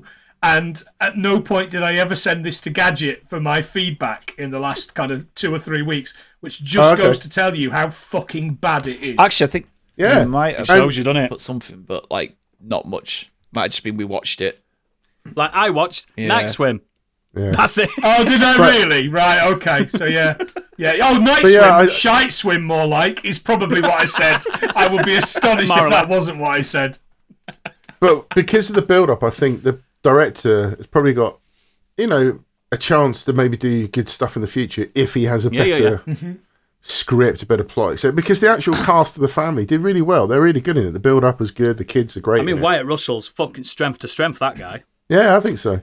But it's just it's I tell you what, it's a real switch off brain movie. If you just want to chill out and watch something a bit silly, you could probably get away with that, I think. The weird thing about Wyatt Russell is, before I came up to record, I left Rachel downstairs watching the beginning of The Thing, and I think the first shot of Kurt Russell in The Thing, she went, I can't believe we've debated for so long how much he didn't look like young Kurt Russell, but he really does. He truly does. Yeah, he does. He really does. Yeah, you can definitely see it. Yeah, even in the vastly, vastly overrated Godzilla thing. But that's I had my chance. And I blew it. If you want to watch a good horror film set in water, watch Creepshow 2: The Raft. Okay. The shots, Creepshow 2, the shots that's Creepshow in it, so it's like short horror films. The Raft is a short story anthology. Yeah, it's fucking. Oh, I'm surprised you haven't seen it, Planty. To be honest. No, I haven't. No. Oh, it's. Is it on anything at the minute? I don't know, to be honest. I'll find it. But it's Creepshow 2's. It won't be hard Creepshow to 2 is find. pretty good for those short stories, but I remember the Raft being freaking the fuck out of me when I was a kid. Yeah, I'm sure. I think anything on water and the ocean scares the fuck out of me. I think Jaws is still. I don't think And it's that's on why anything. If you wanna bits in see a this really, movie really kind of scary work. one, But have you tried Cruel Jaws yet? No, shut up. The ultimate. no. This is my bit. You had your refuse. chance. Cruel Jaws. Cruel Biggie, some might say. I thought Yeah, one of you might yeah. watch Creepshow 2. I'm surprised. No, it might be one of those I've seen. It's not the one where... Is that Tales of the Dark Side 2, where Debbie Harry's the witch, linking all the stories? No, Creepshow 2's... That's maybe Tales of the Dark Side 2. it's not the Crypt Keeper, but it does have like a little kind of narrator, like skeleton narrator. Anyway, Biggie, night swim. Yeah, I'll just fuck the fuck off, shall I? Perhaps. I was just I'm here for suggesting you, something brother. better for I've got your people. money, Back piss on. off. So, yeah, I was actually listening to some, as I mentioned earlier, some podcasts this week. One that I hadn't listened to before, but I thought, I'll give that a go. It's Rule of 100 Three. things we learned from film. Never heard of it. Do you guys know Rule of Three? Have you come across this one? No. Is this I know the rule. This was the British podcast. I don't think it's done anything for a while, but it's had some No, but- fantastic guests. Yeah. Yeah, it's been in my list yeah. for a while to get round to. It's a podcast Oh, it's a great about podcast. Yeah. talking to people who make comedy about the comedy that they love. Yeah. And okay. it won a I'm into Arts this. and Culture podcast at the British Podcast Awards in 2020. So We it went wasn't out that into long ago. it. You're We right. went They out haven't done in anything for a 2019 before we while. even existed. But well, exactly. Otherwise, they'd have serious competition. But yeah, with the Win a guests, Biggie, though, did it? the guests that they had on, which the episodes that I listened to, so there's quite a few there, but the ones I picked out was Dara O'Brien talking about Eddie Izzard's Definitive Glorious. Article show. Oh, is it Definitive Article? Yeah. Yep. Charlie Brooker giggles at Airplane. Danielle Ward talks about series Bottom. David Quantick about Time Bottom Bandits. So much. Caraid Lloyd on Whose Line Is It Anyway? Lawrence Rickard or Reichard on Monty Python's Life of Brian, and Katie Wicks on Knowing Me, Knowing You with Alan Partridge. So they've all just picked different things that they love or what worked for them or what inspired them. And Katie Wicks is a really good one because she talks about Knowing Me, Knowing You, Alan Partridge, and she watched it as sort of like a young teenager like I did. And she actually has now wasn't a worked with teenager, Steve Coogan on the recent Alan Partridge show. So she's gone from watching it, being inspired, and has actually this time.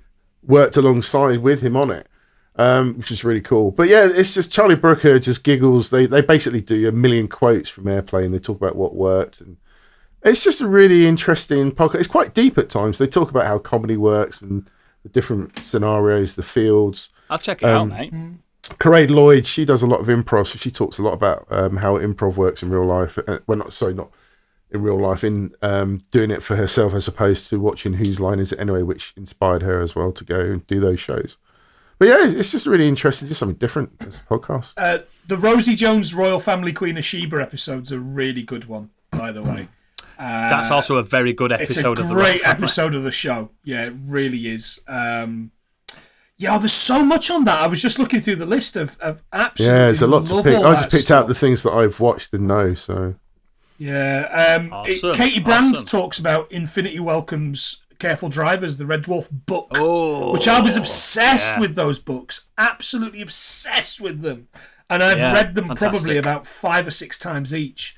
That's a really good episode. Because Katie Brand, say what you want about her TV stuff, she's really funny. She's really funny. I think she's funny. Yeah, so do I. Yeah, I think she's funny. Cool. That's everyone wrapped up. I'm sure we've got some Giga feedback, and I reckon Stig should read it out because he's really good at reading stuff I'm out. excellent at reading things out. One take Stig. Exactly. Yeah, we do have some feedback. can't wait to get to Xenos. Biggie, Spoiler alert. you've posted bloody Kenny Potter feedback on here. Yeah. Biggie! Why not? You absolute twat. Do you know when we recorded it, we lost feedback? Didn't we, Candy? Yeah, we did. It's true. And we're like, there's feedback missing. So you've put it in. No. You This are is the grounded, feedback we young man. actually read out. We've already done this. Oh, is it? We do We'll do it it's again if fine. you want. You're grounded. Biggie. No, wait. I'm sorry. I'm so lost. What are you talking about? In the feedback, That's the problem. We You asked- lost. I am lost. What are for you Kenny talking Potter, about? for our wrap-up episode, we asked for people to send in feedback. You've taken that from our Patreon and email and posted it into the feedback form. Oh, well, I didn't know that you'd already read it out because I haven't listened to the episode, have I? So you don't have to read it. You can skip past it. Fuming. Read it. Fuming. Read it. Unbelievable. Yeah, come on, blow smoke up his ass. I'll read one, which was from Kurt, before we go into his main feedback, just so everyone gets a flavour of how everyone's... Kurt says, ASL. He says, first off, thanks very Question much mark. for making this wonderful spin-off. I really appreciate all the work you put into it, and I must say it's my favourite spin-off that you've ever done. Listening to Oodles discover this franchise for the first time has been great. I really do wish he had read the books too, and I'd love to hear his thoughts on those as well. I wouldn't say that I really have a favourite character or moment, as I think the quality has been pretty consistent throughout, but I did want to highlight one thing. I've always preferred the earlier books and films. I enjoyed the whole series, don't get me wrong, but I didn't like so much how the story got darker and darker and became less about the magic as it went on. For me, the best part was discovering the world and everything in it via the world building, and that seemed to slip away as the story progressed. I'm really excited for the TV show, which should allow for a better reflection of the books. I fully expect Emmy watch-along series when the time comes. Just one of the many... And for an answer to that question, you go to our Patreon. Because we've answered that question. But, yeah. I really like how, following this along as a Discord member as well, how much Kurt's kind of been reading along and then listening. He's been putting And it's the work been in, really honestly. good. Like, he's really grafted more than any of you are. Excuse me. I listened to every single one of those books and made notes about every single one and then compared them against the film. These two just turned up and waffled. Yeah, but you're guess not what? our best boy, I Stig. summarised every single one of them films without a fucking script, apart from the last one, I think. Maybe one of them I did a script. Oh, and it it was so shows. convoluted. No, it doesn't. It's expertly crafted. I said the title every episode. You the MVP. Yeah. Exactly. Show it is. Next. Right. I'm just going to take a sip of water here because Xenos, man. Woof. Highlight of my week. This is highlight of my week. Because this is like me going back in time speaking to an Egyption. I love this. This week, I've mainly been watching other people do things. Firstly, Helldivers 2 is out, and while I don't play it, plan on buying it myself, quite a few of my friends have picked it up, and spectating their gameplay has been very entertaining. For anyone not familiar with Helldivers, think Starship Troopers as a third-person shooter, and you're pretty close. For anyone not familiar with Starship Troopers, Helldiver is a third-person sci-fi military shooter in which the enemies of Super Earth are hordes of bugs, which conveniently decay into oil byproducts. And by large numbers of very dangerous combat robots, and your duty is to bring managed democracy, trademark, to them by any means necessary. What is managed democracy? Well, the government came up with a new system which makes the result of the elections more predictable by asking voters for a series of questions that they then allocating their vote to the party the algorithm thinks aligns most with their views. This is brilliant. The satire in this one is pretty heavy-handed, but it's generally funny most of the time. My mates keep finding unexploded bombs surrounded by the corpses of other Super Earth soldiers, and notes like, "Take that, bugs," scratched into the side of the bomb, which will happily explode when shot and vaporize everything within 100 meters of it, including Take that, you. bug. Respawns are plenty, as are enemies, and the weapons all seem satisfyingly crunchy, zappy, and burny depending on your ammo type. Friendly fire is not just on; it's the most dangerous thing in a lot of engagements. Turns out the developers Arrowheads are responsible for Wizard Suicide Simulator Magica, which explains so much about the writing and accidental in inverted commas murder potential here. In addition to your guns, you've got access to stratagem abilities, courtesy of your personal spaceship, which can be used to rain down hell on various forms. High explosive ballistic, laser strikes, bombing runs from aircrafts. If it falls into death from above, there's probably an option for you. You can also upgrade things like the loading speed for the orbital bombardments by purchasing. This is a real upgrade option. I did not make this up. Fettermine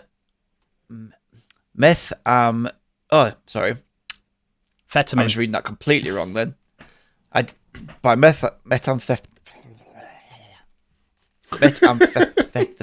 I've lost it now. You can do it. We'll wait all night. Come on, you can do it. You can do it. I'm glad there was only half a glass of wine left in that bottle, Stig.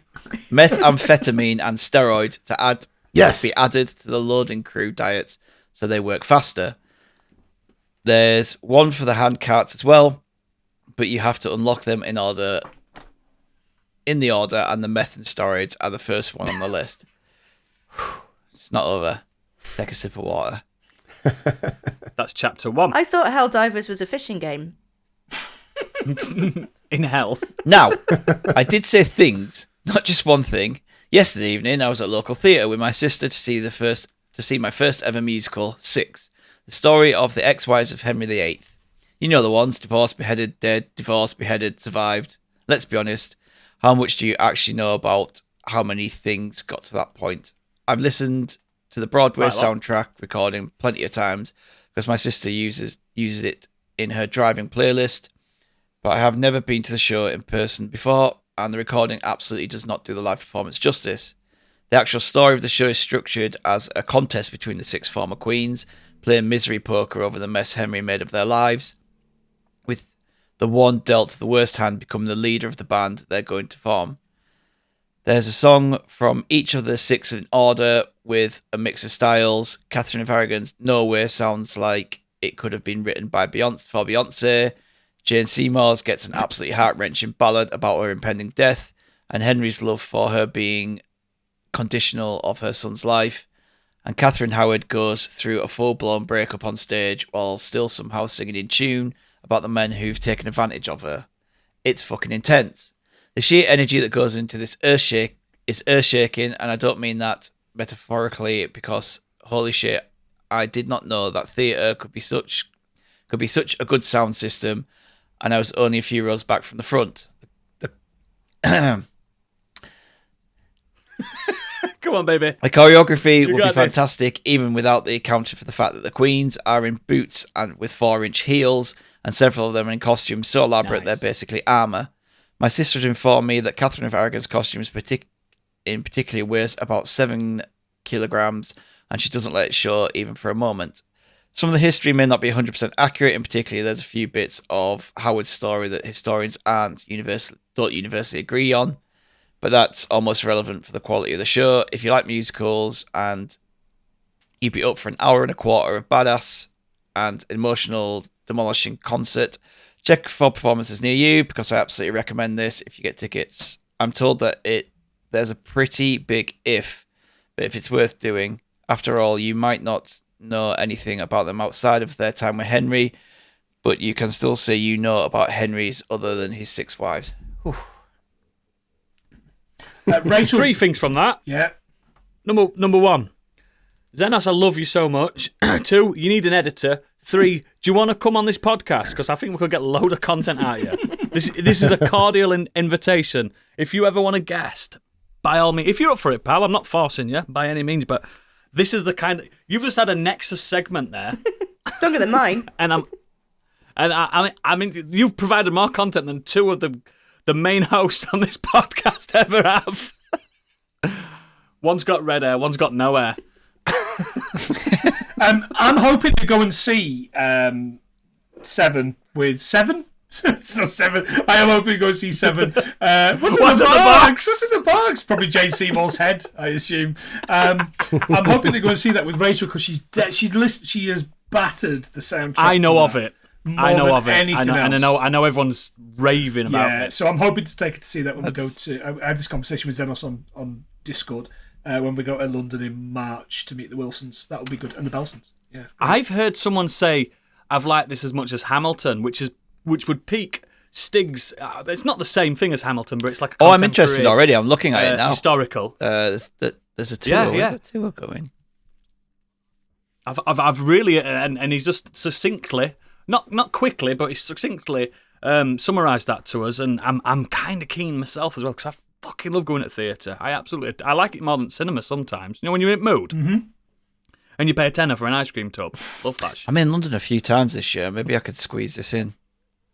Who are you, Mr. fucking King of England? I'm in London a few times. Jeez. I'm potentially in London 2 weekends in a row. Fucking hell. I know. Oh, God. Oh, someone's doing all right. Ill. I know.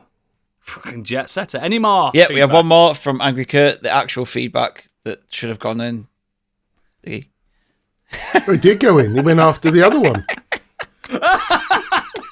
Got 2 jobs. I didn't know you guys asked for feedback for this show. Copy and paste. Already read it out on a show I haven't listened to. Did you not realise it was about Kenny Potter? I did know, but I thought it was feedback that they'd sent in because they thought your show was so fucking great. It was. Guys, let's not fall out in front of the kids. Good. I know, I just like poking the bear. He is a bear. Angry Kurt. I do shit in the woods. Says, hi, ME crew. This week I've been playing Suicide Squad and near the end now. Just got one boss to go. Haven't really got more to add to what I said last week. So we'll move on to the cinema trip from this week, which is the Iron Claw. I have actually seen during this recording that he was on with the final boss, had a crash, and he lost 90 minutes of progression. No. Are you fucking kidding me? Oh. Something like that wouldn't affect me because I just get back in, but someone like Kurt, whose time is pissed me right off. That's a lot. 90 minutes is a lot of fucking backtracking. 10 out of 10. Anyway, it says, I'm not really into wrestling, but I love a good sports biopic, and so I knew about this. So all I knew about this was it was the true story of a famous wrestling family. So keen on this. I ended up really enjoying it. It had fantastic performances from everyone involved. It tells a truly tragic story, which apparently is even more tragic, but some of it was excluded from the film. Yep. Too fucking awful. Due to the director. Yeah, I know of the story. Due to the director thinking it would be too much for the audience, and he is right. Yep. The story of the. Yes, I'm glad he's omitted the full story of the Von Erichs is not a nice story at all. Fucking Despite mental. it being so heartbreaking, it was a truly beautiful moment that I won't spoil, but it got me welling up. I finished the rubbish Secret Football Agent book and have started on Harry Potter and Deathly Hallows, which has been great so far, though I need to check where I need to read up to, which is included in the first film, so I can watch that, listen to your podcast, and start tackling the rest of the book. I'll DM you. I know. Well, actually, no, say it. There's a part. You'll Don't bother, mate. You'll know which bit. You're so brutal. Tell you what, hang on. Shite. Waste of time, waste of money. Hang on, he's getting out a dusty old tome to check. Is that the Book of Horus there or something like that? My guide to Harry Potter, but not for quizzes. The Necronomicon. That's exactly what it is. Nictu Brata. Right. He's got the Dead Sea Scrolls in his fucking cupboard. Read up to chapter 26. That's not the last chapter. The last chapter you want to read is chapter 25. Then you can stop. And you can... Actually, no, that's wrong. No. Oh, that's God. the next chapter. You want to read up to... Oh, come on, Stig. This is a podcast. Right, 23. So read up to chapter 23 and then watch the film, listen to the podcast, and then carry on from chapter 24, The One Maker. And that's where you can finish the series off. And that's the feedback, I'm hoping. That's it. Good. Right, yeah, find all that stuff on his Patreon if you want to. modernescapism.co.uk as always. All our extracurricular activities are in the show notes and on there as well. I say this every week. It's on there. There's no excuse. Find it. It's usually the end of the show. You need to give us a quid because Hoodles is giving a quid to PLANTY now, so who needs it? I know I have. You're a quid down. Quid, judging from my bank balance. Quid plus VAT. Christ. That's kids not being fed this week. It's time for a trip down Candyland.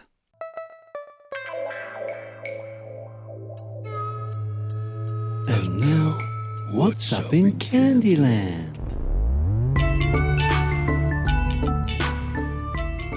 Yeah, I came across an absolute revelation this week. The Matrix 3 is not that bad because Fuck off! No, bear with. Hang on.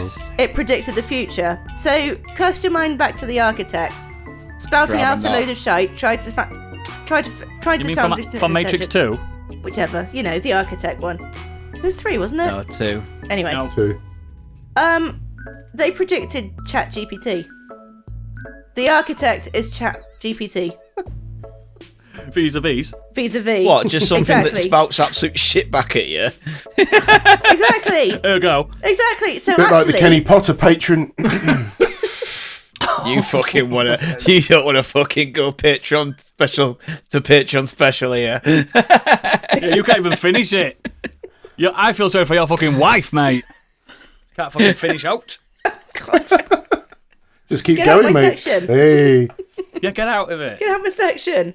I came across like a really intelligent thought this week, and you just include it. I thought I could smell burning wood. Unlike the Kenny Potter patron. All right. Biggie. You're grounded, young man. You've been naughty this week. So the Matrix predicted ChatGPT. Yeah, the architect is ChatGPT. Is that it? Yes. You got any more? I can't even. Where's the lie? Where to begin? How about for those of us that haven't watched that Matrix film in 20 years? Do you want to give us a bit of a recap, Candy? I can't remember. I just. God, you watched it last night. So give us a my recap, word. then, Noodles. In true Kenny So- Potter style. So, The Matrix stars Thomas Anderson. No, I'm not. I get what you're saying, because he does have a mention about AI and stuff. He does mention that, and he does talk a load of waffle. And every time Neo asks him a question, he doesn't give him a straight fucking answer. Just a load of old I bollocks. agree with you on that, but it's not that they invented ChatGPT. I didn't say they It's just a invented it. I just say they coincidence. predicted the future. But he also can't draw hands. Is that what you're getting? Exactly. He does. No, that's funny. You mention. He does say that they tried it about 6 times. The actual Matrix, didn't they? He does. Yeah. And Can Mid-Journey anyone is on back me version up on it? 6 Has anyone at the ever moment. seen these Yeah, films? yeah, 20 years ago, mate. Yeah. Shite, absolute shite. It's only one Matrix film, but yeah, I get what you're saying, Hang Candy, on. but it's not a very smart Does this observation. mean that you watched the Matrix sequels willingly recently? No, Okay, good. Whew. it was a shower thought. Okay. I think we mentioned These- ChatGPT last That's week. fine. I just thought did I mention it. should be watching the Matrix sequels for some reason. Oh, Just come wasting on. their time. Hang on. I'm detecting a little bit of a lie here, because there's no way that you're even officially you're in the shower. Wherever you were. You No, did you not in the sit there shower. and Candy doesn't shower. No. There's You no can smell point. me Did you from go, across the screen. hang on, did the architect invent ChatGPT? There's no way that popped into your No, head. not the architect inventing ChatGPT. Why you never listen? Did they predict? They what she's predict- saying is, predicting it, sorry, predicting it. They predicted ChatGPT Yeah. vis-a-vis the architect. You I was watched in the the movie. shower. Come on, admit it. You watched No, it. to be recently. fair I to didn't, I Candy, didn't. the amount of times where I think of something and then about 5 minutes later, my Yeah, same. thought process is gone. Same. And I'm here, over here, miles away from where I initially was thinking about something. And I've linked that to this somehow, but it. Let me tell you about the worst time that's ever happened to me. I was watching The Mummy 1999. I love how there's a you always moment tell me how you where, do that. Nice. There's a moment Why did they where never make a Imhotep- daddy? He lifts his arms up, Yeah. right? He lifts his arms up. And he's got no armpit hair. And I'm like, he's bald. Has he naturally got no armpit hair? Has he shaved the armpits for a role? The Egyptians were famous for shaving. Oh, I didn't know that at That's the a time. thing. In 1999, I was Yeah. 13. Oh, that's, But then I that's couldn't, like, forgivable. did he veet? Like, did the actor veet No, it? they were known for it. They were known for it. They used to use. Well, now I Prince know. Veet of Egypt. We all But know the of point, him. but They used to. The point being, I used to couldn't use concentrate really sharp flint. Well, the point being, I couldn't concentrate on the rest of the film then. Imhotep. I've got to be entirely honest with you, Candy. You have lost a number of subscribers and patrons by telling us what you think about when you're in the shower and it's not hot. Well, that's not. I mean, that's just one of the few things. It's not hot because you don't pay a fucking water bill. But that's beside the point. Thank you, Candy, for divulging us with that again every fucking week. I don't know why I invented this. Hilarious. But yes, and again, thank you, Planty, for joining us. Are you coming into the green room if you've got time? I absolutely do not have time because this has run far too long and I'm starting work at 7 in the morning. That's very understandable, but thank you very much for joining us. Yeah, and thank you, mate. Jumping in, I think you got half an hour's notice or something like that. I mean, that was still too long notice for the shit I wrote, but yes. We appreciate it. And again, please support 100 Things We Learned from Film and 5 Things We Learned from 100 Things We Learned from Film. The greatest Twitter Do they have a Patreon of all yet? time. I'm going to start one. Sure. And I will link it on our website, which is 100thingswelearnedfromfilm.co.uk. Possibly. Thank you, mate. And I'm a massive fan, and I always have been since I ever first met you. And everyone should be a fan of you and John. Yeah. You're both devilishly handsome, devilishly funny, and devilishly. I think it should be pointed out that they don't always hit 100 things, so you're technically not. It doesn't matter. Not unless I'm on. Piss off. It feels like, except when Biggie's on, it feels like an absolute pleasure to come on this podcast because I'm a fan. I pay my money. I pay the Biggie bundle in spite of the fact that I should pay no money to him and his face. I won't even look at him right now. If it helps, Planty, he gets none of it. He gets none of it. As well, he deserves less than none. He owes us coming on. But yeah, honestly, this is my day one, morning one, hour one. As soon as it launches podcast, I get this thrown straight on because I love you guys so much. You do so much great stuff in your Discords, online, and that's before we even start talking about the fact that I'm backlogging, that sounds hot, backlogging loads of episodes of Scorched Sheep, which I'm miles behind at the minute because I love binging them. So keep up the good work, guys. Our current episode's a banger. Don't spoil it. We're not telling them if it's good or bad. I'm not. They've got to discover it themselves. They're all good. But yes, thank you for listening, guys. Thank you, Planty, for jumping in. We'll see the patrons in the green room. Planty, you'll get to listen to this. Oh, I can't wait. Next week. And we'll talk about you and all the nice things, or we'll slag you off. But for everyone else, if you're not a patron, goodbye. Bye. In a bit, dog shit.